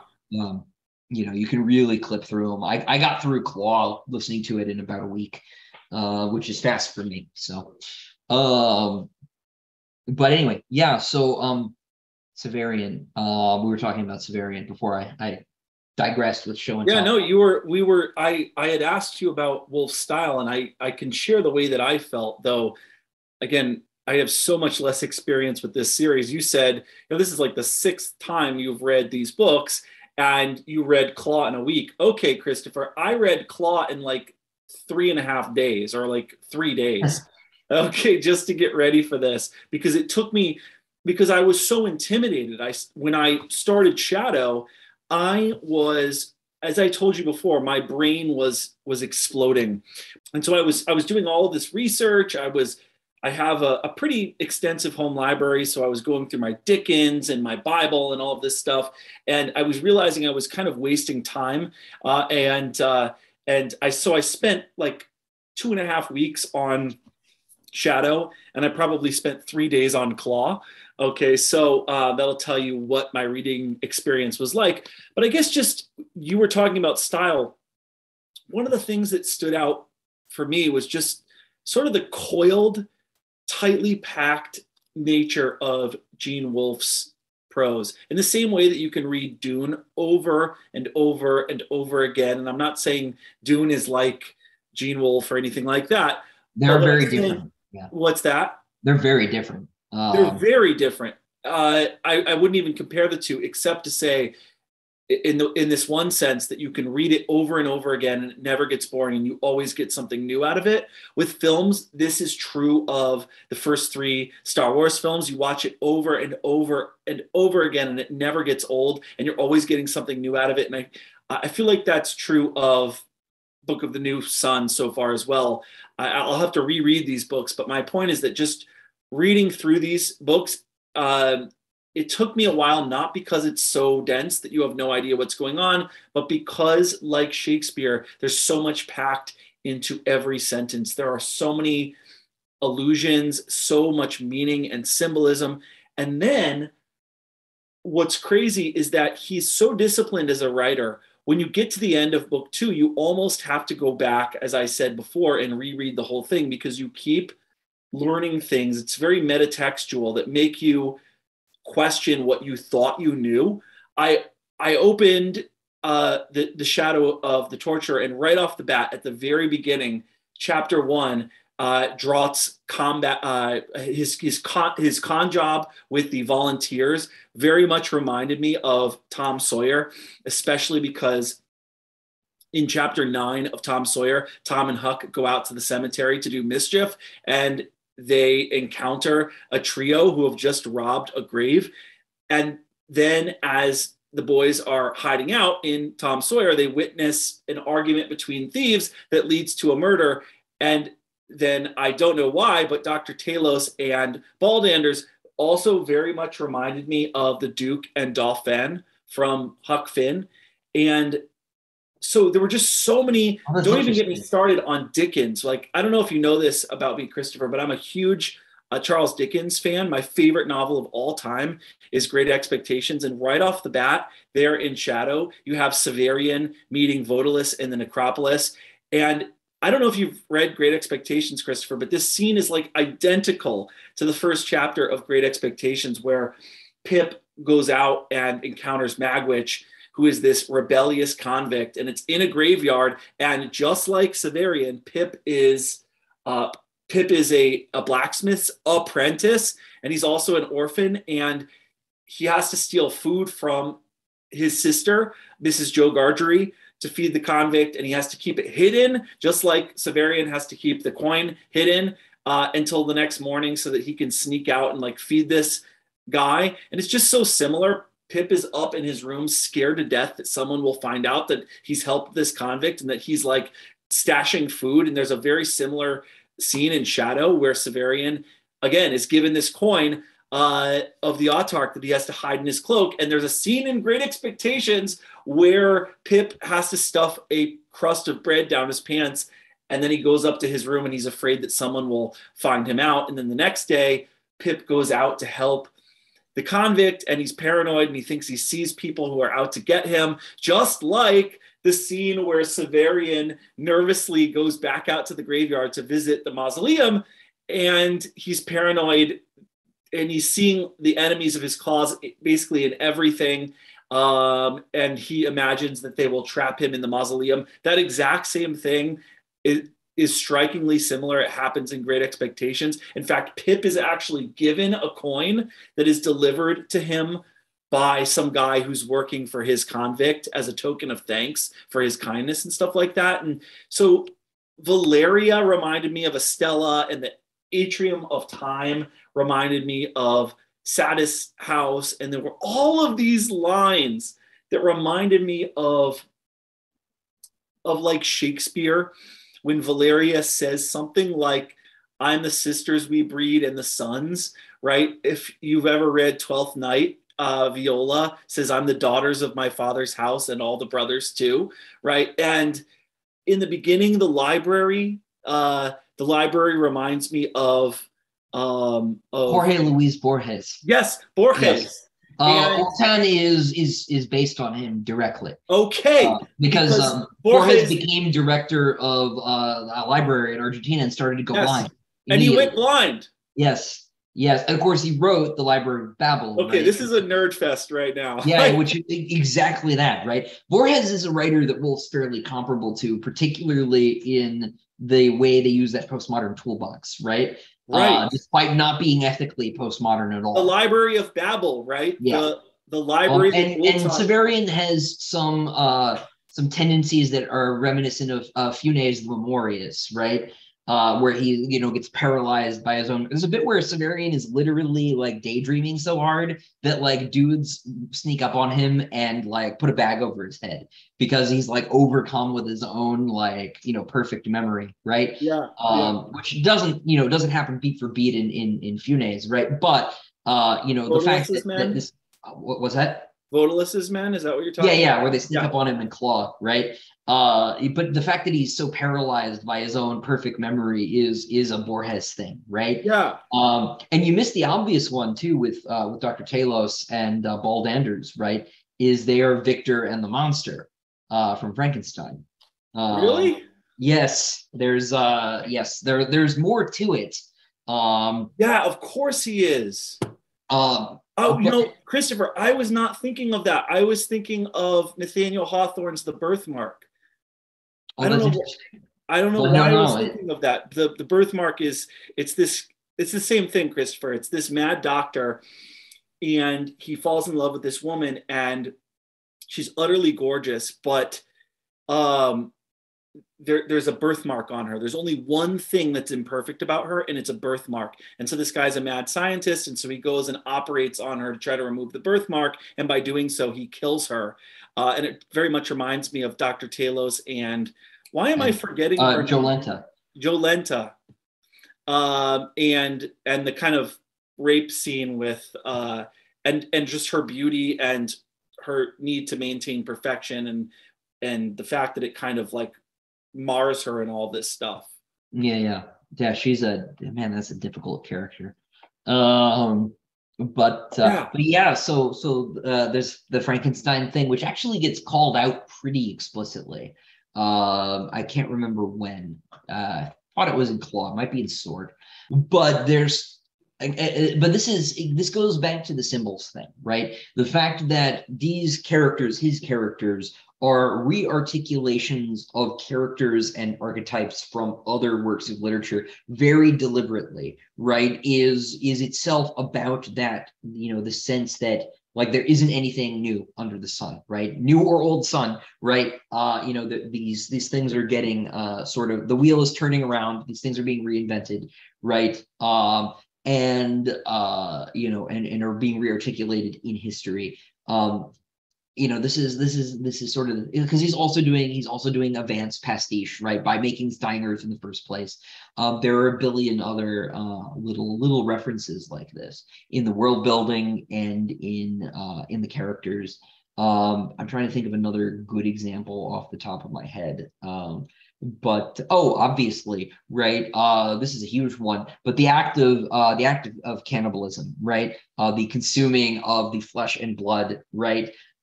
Is a sort of black mass, right? It's an inversion of the Eucharist, right? It's this body yeah, there's a bit in the ceremony too where the Vodalis's butler, right, who's the one guy who came from the House Absolute when Vodalis defected, right, wipes the rim of the chalice with a white cloth, right? So these symbols are being, maybe twisted or perverted because they're not showing up properly. One of the examples I like to use when I talk about Wolfe being less than obvious with things, right? We talked about names. Dr. Talos, right? Talos is not a saint. The Greek giant, the Greek metal. It's a Greek metal giant. It's from a Jason giant, and the Argonauts, right? Yes, it's a robot. The Argonautica. Yep, it's an ancient Greek robot that Hephaestus made, right? Dr. Talos is a robot. And yes, he is. Severian doesn't have quite the word for that, right? So he notices like his face doesn't move and he like tries to make expressions by turning his head. He's very C-3PO-ish, right? He's, fussing and angling his head around. And, I like your impression. And, so Talos is, so he tries to describe around this very strange character. He's like, his face was like a mask, right? He did not make expressions. And he never says his face was literally a mask. It was made of metal, right? But it is, right? And at the same time, right, the fact that he is the monster, right, and Baldanders is the scientist, right, is an inversion and a corruption of the symbol, right, of Frankenstein and the monster, right? Yes. So even though when these symbols don't appear in their original form, they get subverted, they get twisted, they get corrupted in some way, he's still in conversation with those texts, right? And this all goes back to this sense that that this book, right, is part of history, the same history that you're a part of, right? Because the book is being passed back in time and translated. So it's part of all of this, and all of the history that goes into it, right, is a part of it. And it makes those moments in the text too, where they actually call out something that you recognize, because this is so far in the future that nobody remembers America, nobody remembers Shakespeare, but there are a couple people who do. And there are hold on, Jonas, right? Also not a saint's name, incidentally. Right? He references Athens and Paris directly. And Korea and China. And Korea, yes. Yes. because he's old enough to remember these things because he is also a robot, right? And so it makes those moments though where those concrete connections shine through all the more impactful because you're reminded suddenly midway through what has started to feel like a fantasy book to you that this is the future, right? And that you're a part of this story. We just haven't gotten to the part of history yet where this story happens, but it is your story. And because it's your story, all of these familiar archetypes and situations recur. And this is true of all literature, right? All literature is your story, right? Yes. Because it's about humans, right? Yes. But it's playing with that really directly. And that's one of the more, sort of powerful and interesting, I think, features of the text, right? And it's very exciting, to recognize. There's a bit at the end of Claw where they quote Marlowe. Right. Hell hath no limits, nor is circumscribed. It's part of Severian has this little commonplace book of like old fables and stuff.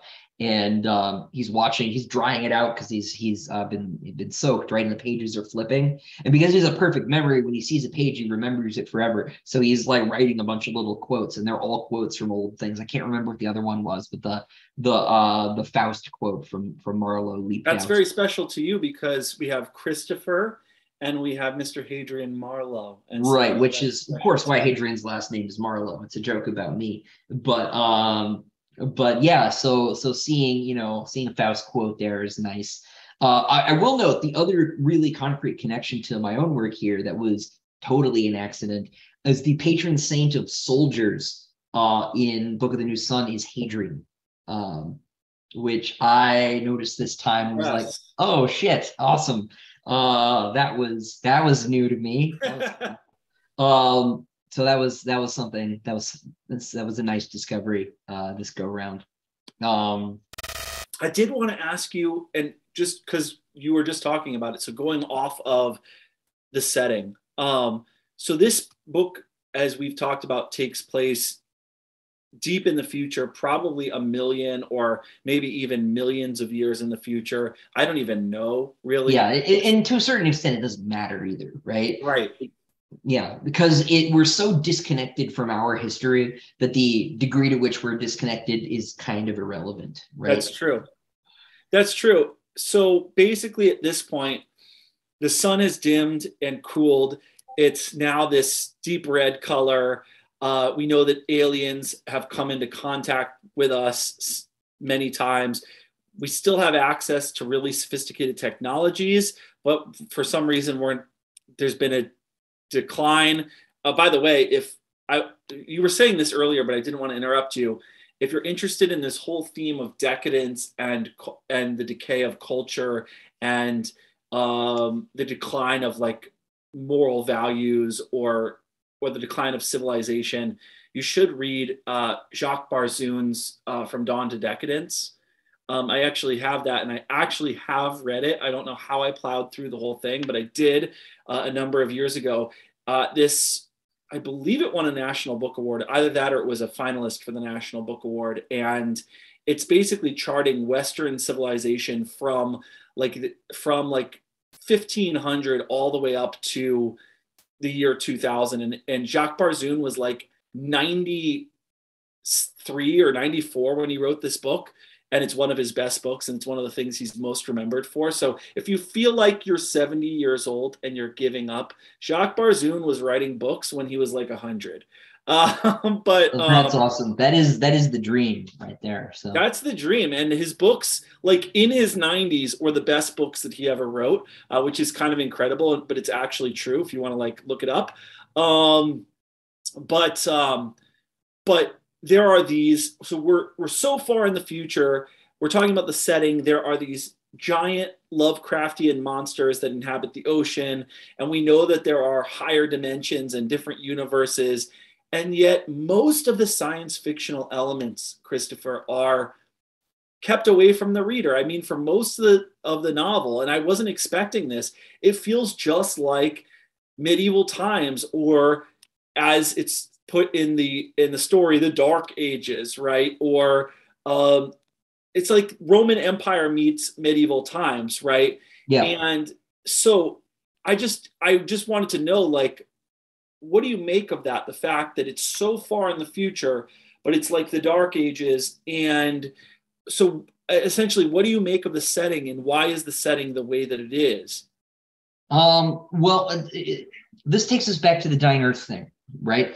And so to a certain extent, the setting is this way because Gene Wolfe wanted to write a Dying Earth story, right? And this is what they're like, right? They need to feel fantastic. They need to feel, antiquated, which means they need to feel medieval, right? Or they need to feel classical in some way. As far as like the in-universe explanation of this, you're going to get a little more of it in Sword in particular. There's some good history lessons. But humanity has done all the science fiction stuff, right? It's done the Galactic Empire. It's done the, To Boldly Go. It's done all of it, right? And it gave up. It lost the will to keep pushing outward.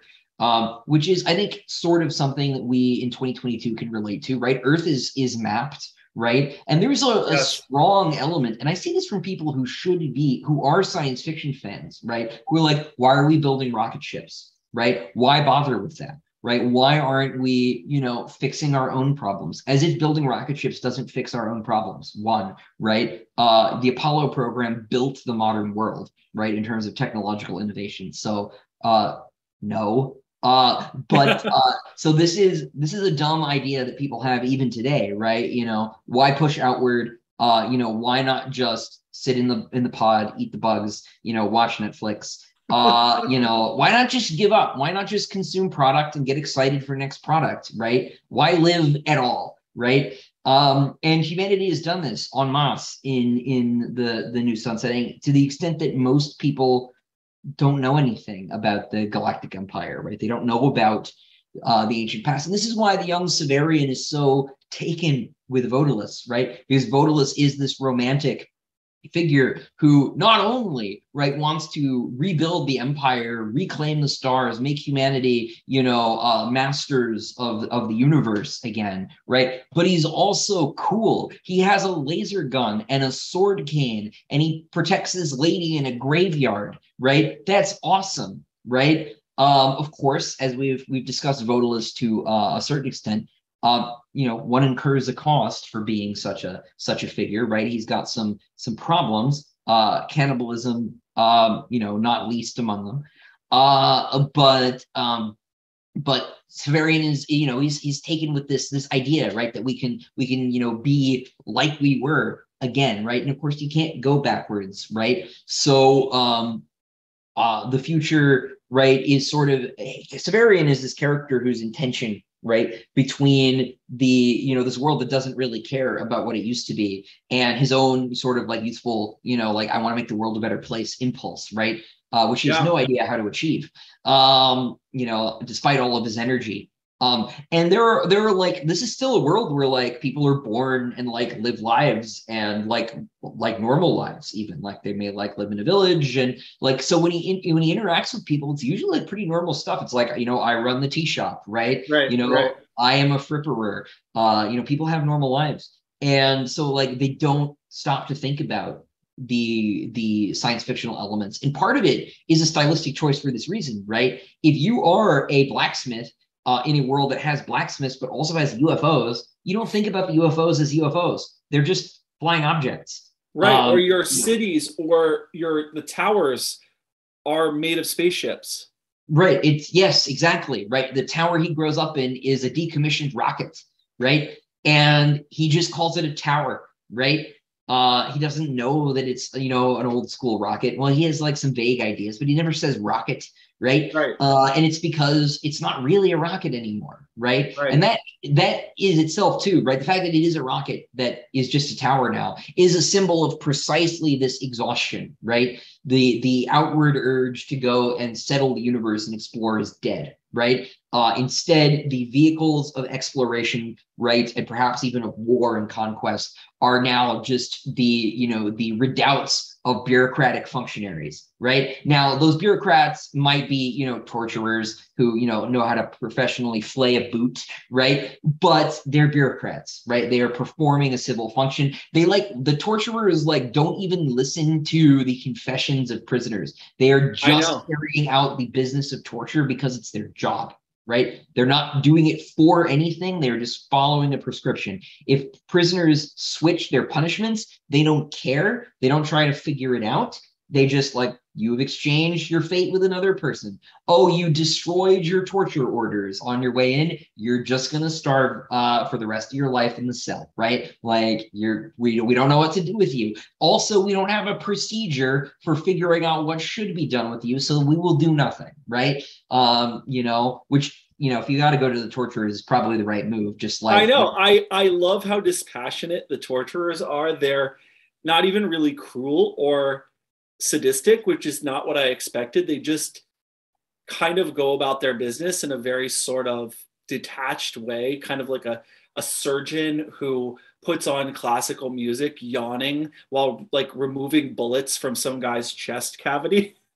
Yeah, it's somewhere At one between point, that. one of the clients, as they call them, says, "Wait, can I choose? Is there any way that I can persuade you to like maybe do one thing instead of another?" And the head torturer is like, "No, we have no say in the matter. We just rotely like carry out our."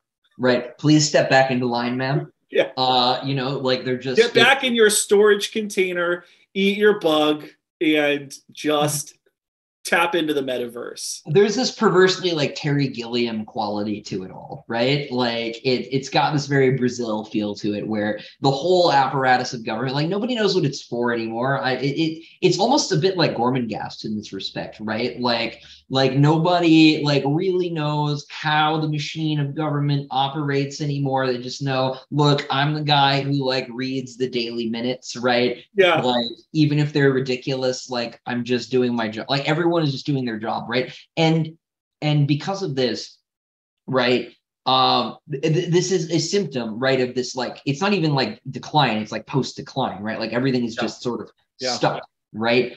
And it is this finally exhausted world. And that is that's maybe where some of the more like literary sort of pretensions come in, right? Is that is a very like literary move, right?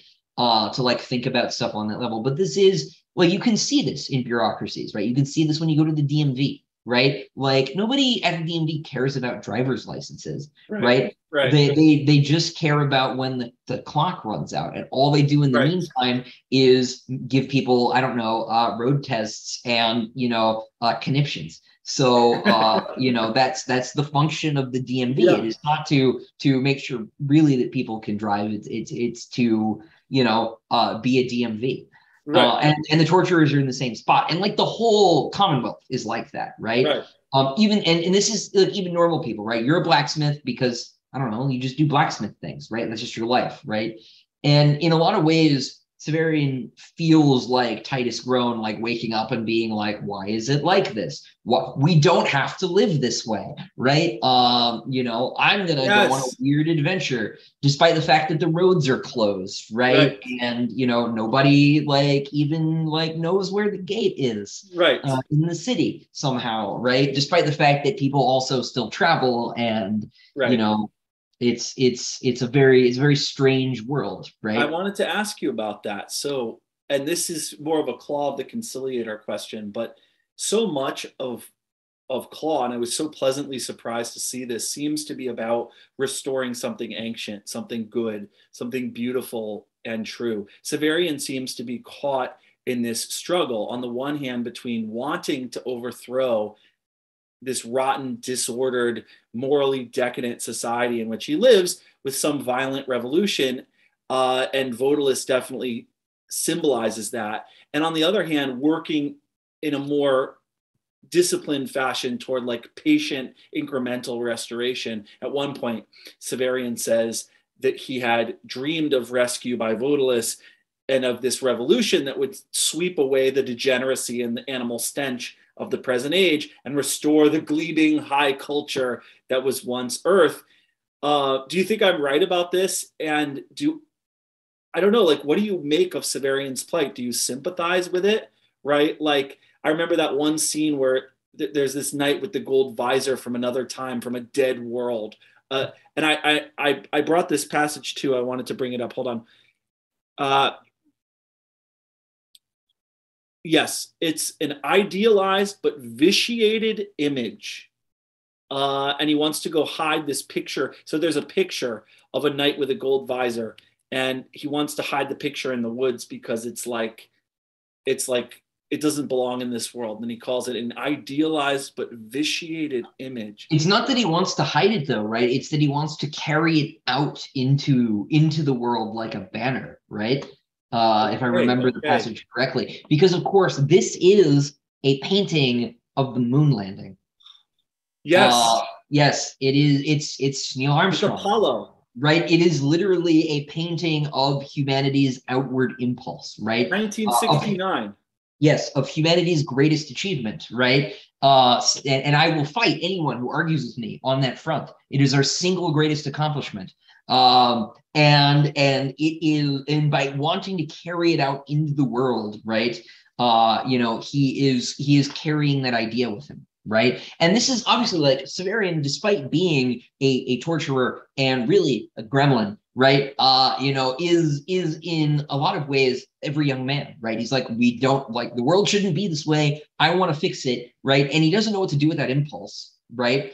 And so he is his sort of mission really in these first two books and to a great extent over the course of the whole series is to figure out how to go about doing that and what his role in that is meant to be, right? And so he is pulled between Vodalus's sort of reaction revolution, right? And the autarky itself, right? And this is complicated by perhaps one of the more confusing elements of the second book, by the fact that Vodalus has a spy in the House Absolute, which is the Autarch's palace, who is the Autarch himself. Yes, right. So Vodalus thinks that he is playing the Autarch, right? But he is in fact, his whole revolution is accounted for by whatever the Autarch's plan may be. And now this is something that will become more obvious in the next couple of books, because the Autarch is a very, very complicated character.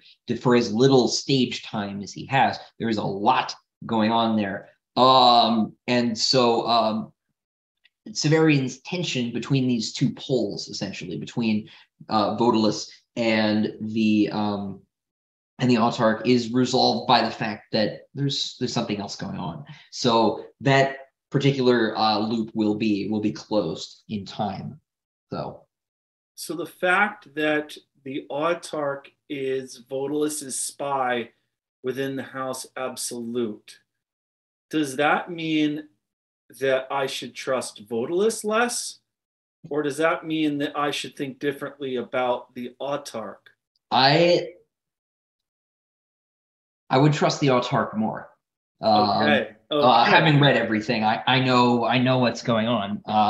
But no, I mean, obviously, if anyone on Cthulhu's side is wrong, so that's usually a pretty good indicator, right? In league with Eldritch Abominations, not gonna listen to that guy. Even if he is named after an Irish saint. But yeah, so no. There's again, there's so many little things going on. You might not, because he never says in the scene where Severian meets the Autarch that it's the Autarch, right? It's made explicit later, and he mentions it casually. He's like, when I met the Autarch, and you can get that's who it is in the scene, but I don't think he ever says by name, right? This is the Emperor, right? Because he of course doesn't know at first, and of course there's a lot more going on in that sequence as well. I don't want to spoil until maybe we get through book 4 here, but again, there's not a wasted word in the text, right? So there's always more than one thing happening at any given moment. One thing I did want to talk about is that I feel like the first half of both books were kind of Dying Earth, dense sci-fi meets medieval fantasy, in the shadow, the torturer and his guild, and the desiccated world and his code and the sword. And then I feel like the second half of Shadow of the Torturer was like Canterbury Tales meets Hermann Hesse's Siddhartha, just this journeyman wandering around searching for his purpose, delaying his material destiny and learning the ways of the world by having all of these encounters. It actually reminded me a little bit of Homer's Odyssey, just running into these different creatures having encounters, traveling, meeting a woman, speaking with different people in this kind of rambling way, this process of self-discovery. So they end up on this almost surreal journey. And it really did feel like a combination between Huck Finn and Pilgrim's Progress and like, I don't know, some Salvatore Dali painting, right? For the last third of the first book. And then also the last third of, and there's all these plays too, right? The play's the thing wherein I'll Catch the Conscience of the King. Clearly, like Gene Wolfe is enamored with stage drama and seeing human beings as players on a stage and all of this thing. So I just wanted to ask you, in this journey so far, I know you can't go into books 3, 4, or Earth. What is Severian looking for, do you think? What is the purpose of this journey? Why does it feel kind of tightly controlled for the first half of each book? And then there's this just wild journey. I don't know. What do you think about that? So the initial germ of the story, as I understand it, right, because it was originally a novelette or a novella called The Feast of Holy Catherine, right, was supposed That's to the patron be, saint of the Torturers Guild? It is, yes, St. Catherine of Alexandria, who was, broken on the wheel, and it's where we get Catherine's wheels, the fireworks from, right? Although largely considered fictional at this point, which is a shame, right? Like St. Christopher, unfortunately not a werewolf. Very sad. But the story was supposed to be about a young man going to war, right? And he is traveling north, right? So he's going from about Nessus, might be Buenos Aires, right? According to some people. I think it's just a city in South America. Doesn't matter, right? He's moving north from like Argentina-ish, right, towards the equator, right? And he's heading past that in some, way or another, to fight the Askians, who are in the northern part of the world. He doesn't know he's on his way to the war precisely yet. He thinks that he's being sent to be the headsman for the city of Thrax, right, which is sort of a northern redoubt of the empire, right, of the Commonwealth, I suppose, the autarky. And but that journey, right, to Thrax, he'll make it at the beginning of book 3, right, ultimately doesn't work out, right? And in the same way that his journey, his mission at the beginning of each book doesn't really work out. He gets sidetracked, right? He doesn't intend he believes when he leaves the Citadel in Shadow of the Torturer that he's going to leave the city by nightfall, right? He has no concept of how massive the city of Nessus is. He has no understanding really of its people, its geography, any of it, right? He doesn't realize that he's walked into a trap and that he's being conned, right? Being led around by Agia. He doesn't realize that he doesn't really even believe that his life is on the line in this duel, right? It feels like none of it's real to him. And so, his mission gets totally sidetracked. And that happens to Claw. He's back on the... Oh, you're muted. You mean the duel that they're fighting with actual plants? Yes, yeah, these alien poisonous flowers, right? Nothing goes according to plan here, right? And it happens again. It happens to an extent in all of the books, right? He is on a mission, right? And then it doesn't work the way he expects, right? And that's true of his entire life, right? And that will be true in the sequel too, in Earth, right? Like what he thinks he's going to do isn't what he's going to do. In much the same way, right? That like there's kind of a weird bait and switch in Lord of the Rings, right? Where like you think that they're going to destroy the ring. What they're actually doing is they're taking the ring so that basically the hand of Providence can destroy the ring right, through the actions of, this horrible, ugly person, right? In Gollum. I mean, there was a scene too in Claw of the Conciliator where like the Claw very much reminded me of the One Ring of Power, and Severian is in the woods with Vodalus and basically offers to give Vodalus the ring, very much reminding me of when Frodo offered to give Galadriel the ring in Lothlorien, and Vodalus is like, no, please don't give me that. And she's like, no, please don't give me that. All will love me in despair and all of that. There have been many moments, including in this whole scene with the weird, like 2001 A Space Odyssey, like Eaters of the Dead, like ape men creatures that very much, there have just been so many scenes that have reminded me of Lord of the Rings as well. Yeah, though he was a huge Tolkien fan, and I've mentioned this several times, but there's my favorite essay about Tolkien is by Gene Wolfe. It's called "The Best Introduction to the Mountains," and it's about Gene Wolfe's experience reading Lord of the Rings for the first time. And send it to me, please. Yeah, I'll send it to you. It's really good. It's not very long. It's on John C. Wright's website. He keeps a copy of it up, and it's amazing, right? It's just the best little piece about Tolkien. My cat is trying to get out. 1 second. Sorry. Yeah. No, you're fine. But anyway, so yeah, that's really, really worth checking out, and it speaks to a lot of the sort of similarities between Tolkien and Wolfe, and Wolfe's admiration for the professor, right? And so it's worth reading. But I make this comparison only because, like, you expect Lord of the Rings to be a story about the heroic defeat of this evil artifact, right? And it's not that, right? There's this cool little left turn at the end, which is really what makes the story so impactful, I think. But Severian's story also gets diverted, and his ultimate overarching story, which relates to the death of the sun, right, and entropy and all of this stuff, will not have the resolution that you're expecting either, in a similar way. And that sort of greater cycle is epicycled in each book, where there is you think you're getting a certain story, and then it's really not that, right? Wolfe will continually frustrate your expectations, even though there are times when he will bring things back around to kind of the place you thought you were going to be, but it'll be a little bit different. I'm being vague on purpose because I'm thinking of something in book 3. I appreciate it.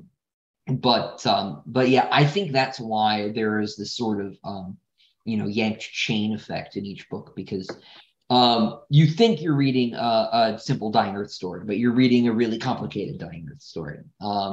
And he'll do like weird sort of like genre shifts temporarily, right? Where suddenly a whole chapter is a play, or a chapter is a story from an old book of fables. And he'll actually do a lot of that in the last 2 books.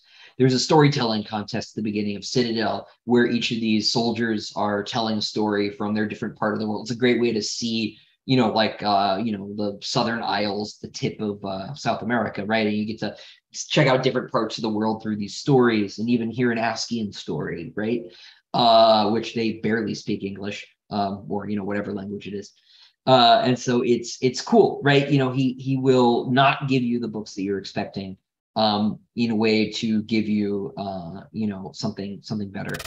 We don't have too much time to talk about all of these, but I did want to mention a couple of some of the quotes that I think are the most kind of evocative of sort of the themes and the philosophy behind Book of the New Sun.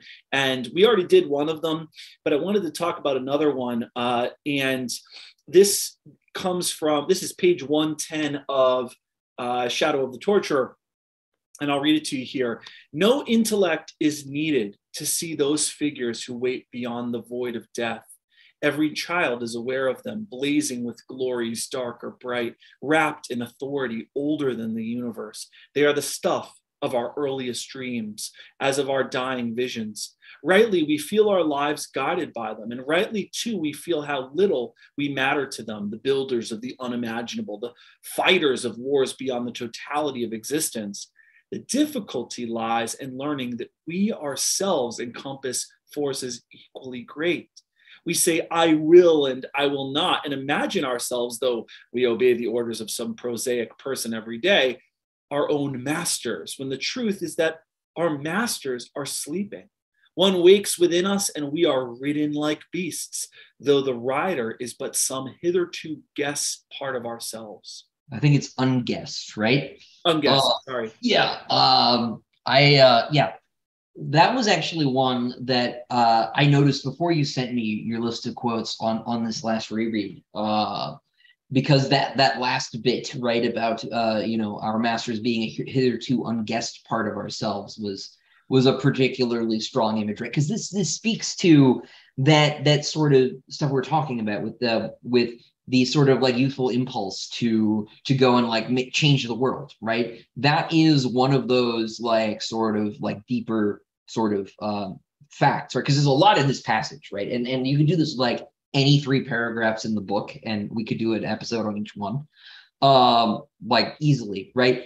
Because the first part, right, he's talking about how like the first bit where he's talking about you know, the dead, right, you know, shining, you know, bright or darkly, like he's saying that like no kid questions that like the dead are real, right? Like they still have like a presence in the world, right? Whether they're afraid of ghosts or whether they have some belief in the afterlife or whatever, right?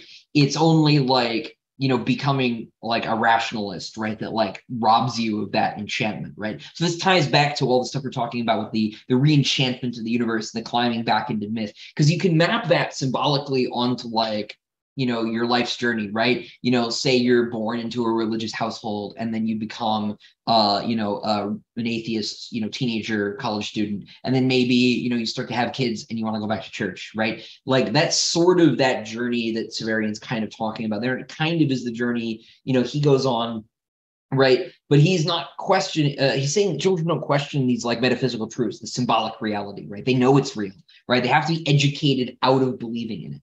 But then later, you know, he at the end of this, he sort of is talking about a related thing here, where these sort of deeper impulses, this higher world, the symbolic world, you know, or is what animates people, really animates people. And the fact that the people of Severian's time aren't animated by it, right, is why the civilization is petering out.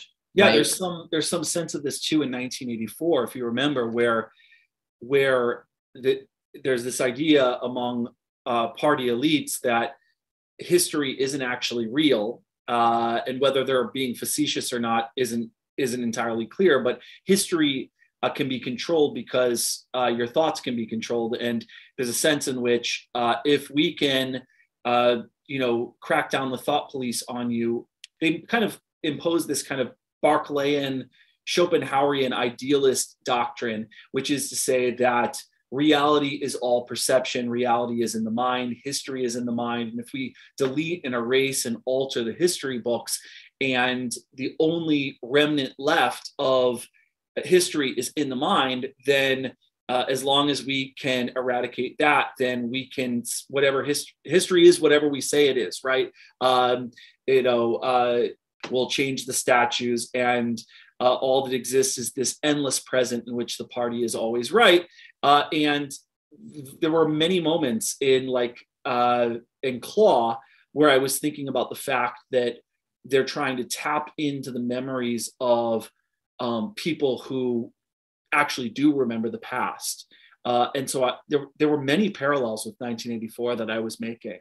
There will be more as the series goes on, actually. That's another text that there's a lot of connection with, particularly through the Askians, who are very Orwellian in a lot of ways. So no, that's totally apropos, right? And it's it is also the case too, right, that I'm trying to figure out how to say this without re-saying what I've said. But in so doing, right, the people who think that you can just sort of reinvent the human person by just discounting these deeper things, right, ties back into the original point about symbols, right, and about things acting of themselves or not at all, right? That reinventing the person is pure knowledge, right?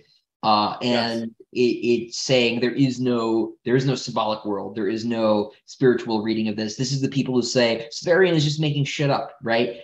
This book is actually, meaningless. There's a bit at the end of Claw that I was struck by this morning, where Dorcas is saying to him, like, if they say something silly, if they aren't telling the truth and they say I swim between the stars, right? He's talking about this alien. That's a ridiculous thing to say. Why would you even tell that lie, right? And I was thinking about that in the context of the book as a whole, right? Like if Severian is just a liar, right? There is no fictional story that happened, right? In a sense, which is weird, we're talking about fiction. then why write the book, right? At all, right? Like metafictionally, and then why write it as Gene Wolfe, right? If there is nothing, if there's no point, right? If the point is whatever you make of it, there's no reason to write anything, right? So the people who say everything is perspective know that's not true because they need to make a point in the first place, right? Whether or not they're making a point against what is or in favor of it is a separate question, but they know that there is something to be done because they're doing something at all, right? That's right. And so that is sort of embedded in this idea too, right? And you can see how this ties into the world building, how it ties into the character interactions, how it ties into everything. That's what makes this so good is there's not a detail that's just hanging out, right? It's all invested in the point of the narrative, right? Everything means something, right? Because the book is about the fact that everything means something. So nothing and nobody is irrelevant, right? Or insignificant. What you just said reminded me of these classes I would take in college. I took a course on I took so you wouldn't even believe it, majoring in philosophy in the modern age, getting a liberal arts degree. I would take these classes with these people who were earning their PhDs, and they were basically just trying to do their PhD research and kind of like walk students through their own PhD instead of like creating a course that is just general knowledge. I had this one guy who basically was trying to prove to us that truth doesn't exist. And I had to point out to him at a certain point in the course, I mean, this guy was just out to lunch. We were doing like Deleuze and Guattari, and one of our units was about how the Unabomber,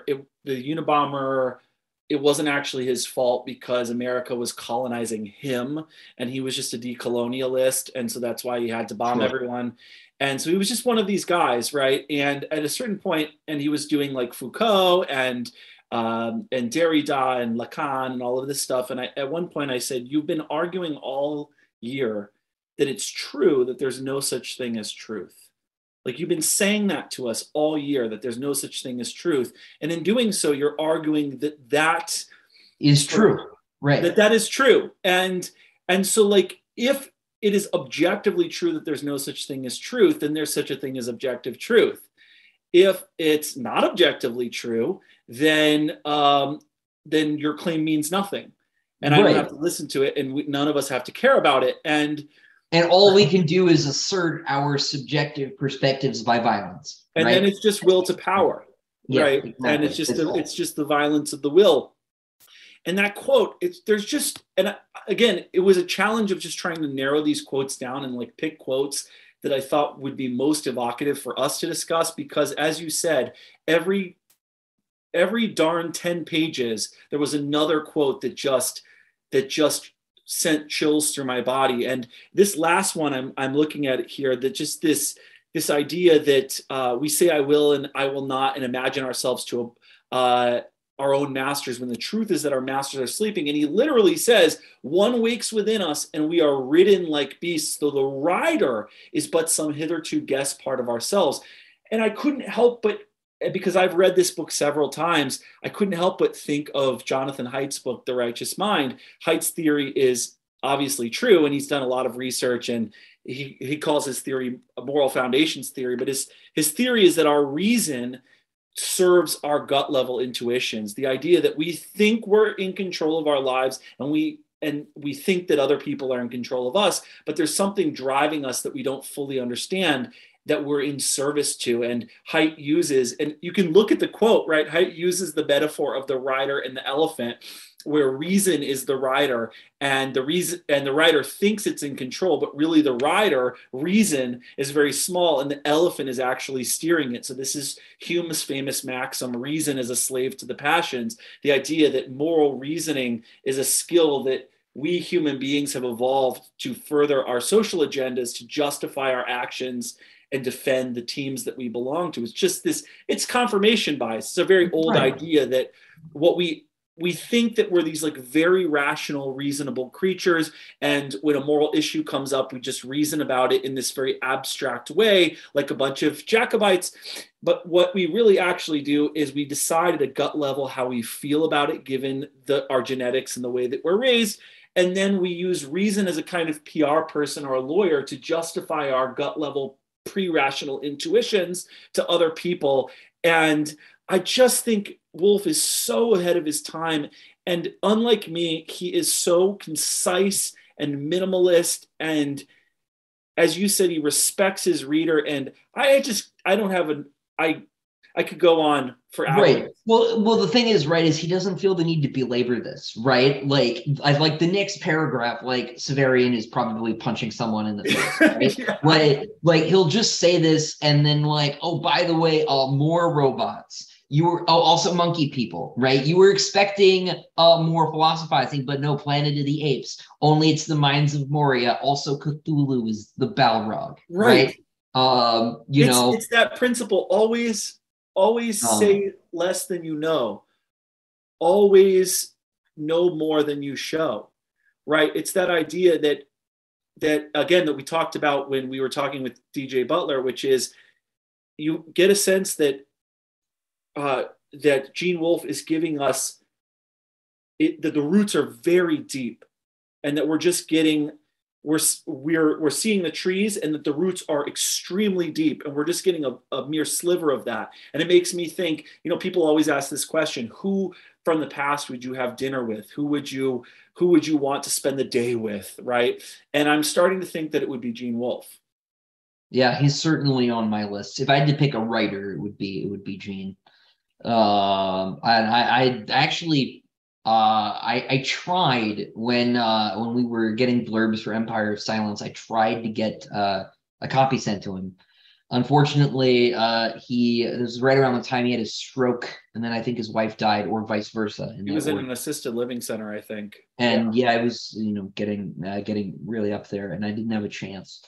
And I had his mailing address for a long time because he was in our directory when I worked at the publishing company, and I meant to send him a letter too, just a fan letter, right? And I never did. I'm always nervous about meeting my heroes, having met a couple of them and being disappointed. But I wish that I'd sent the letter. So that is one of my bigger regrets in life. Honestly, because I know people who knew him, right, and they're like, oh, he totally would have answered, right, so he would have loved your books. He would have loved your books. I hope so. I hope so. I think so. I am not Gene Wolfe, nor was I meant to be, to riff on Eliot. But like I said, I want to be him when I grow up, whenever that is. Well, I'm like 5 years older than you, and I still haven't grown up. So, wait, how old are you? I'm 34. How old are you? I'm 29. Yeah. Okay. All right. As I said, last quote, Christopher. I know we've been going on for a while. The problem is, Christopher, is that we could do like 12 hours on this, and I have a million questions, and I want to respect your time, and I also my wife's like, what you doing? What you doing, honey? So, okay. All right. This quote as well, I wanted to go over this with you. I was moved in part, and this is page 151. I was moved in part by the fear that with Dorcas near, it would be impossible for me to persuade Agia to lie with me. But even more by a vague appreciation of the pain Dorcas would feel, lost and dismayed as she was already, if she should see me die. Only a short time before, I had poured out to Agia all my sorrow at the death of Thecla. Now these new concerns had replaced it, and I found I had poured it out indeed, as a man might spill sour wine on the ground. By the use of the language of sorrow, I had for the time being obliterated my sorrow. So powerful is the charm of words, which for us reduces to manageable entities all the passions that would otherwise madden and destroy us. The power of words. So powerful is the charm of words which for us reduces manageable entities all the passions that would otherwise madden and destroy us. What do you make of that, Christopher? The best psychotherapeutical advice that there is. Really, I'm being trite, but we also get a little bit here at the beginning of Severian being a creep, right? As he is wont to do. But passing over that, right? This bit at the end, right? That like by talking about his feelings, right? Or by writing them down, right? By engaging in the language of sorrow, right? That he understands those feelings and can move on. That's absolutely right. Like how people relate to things. I think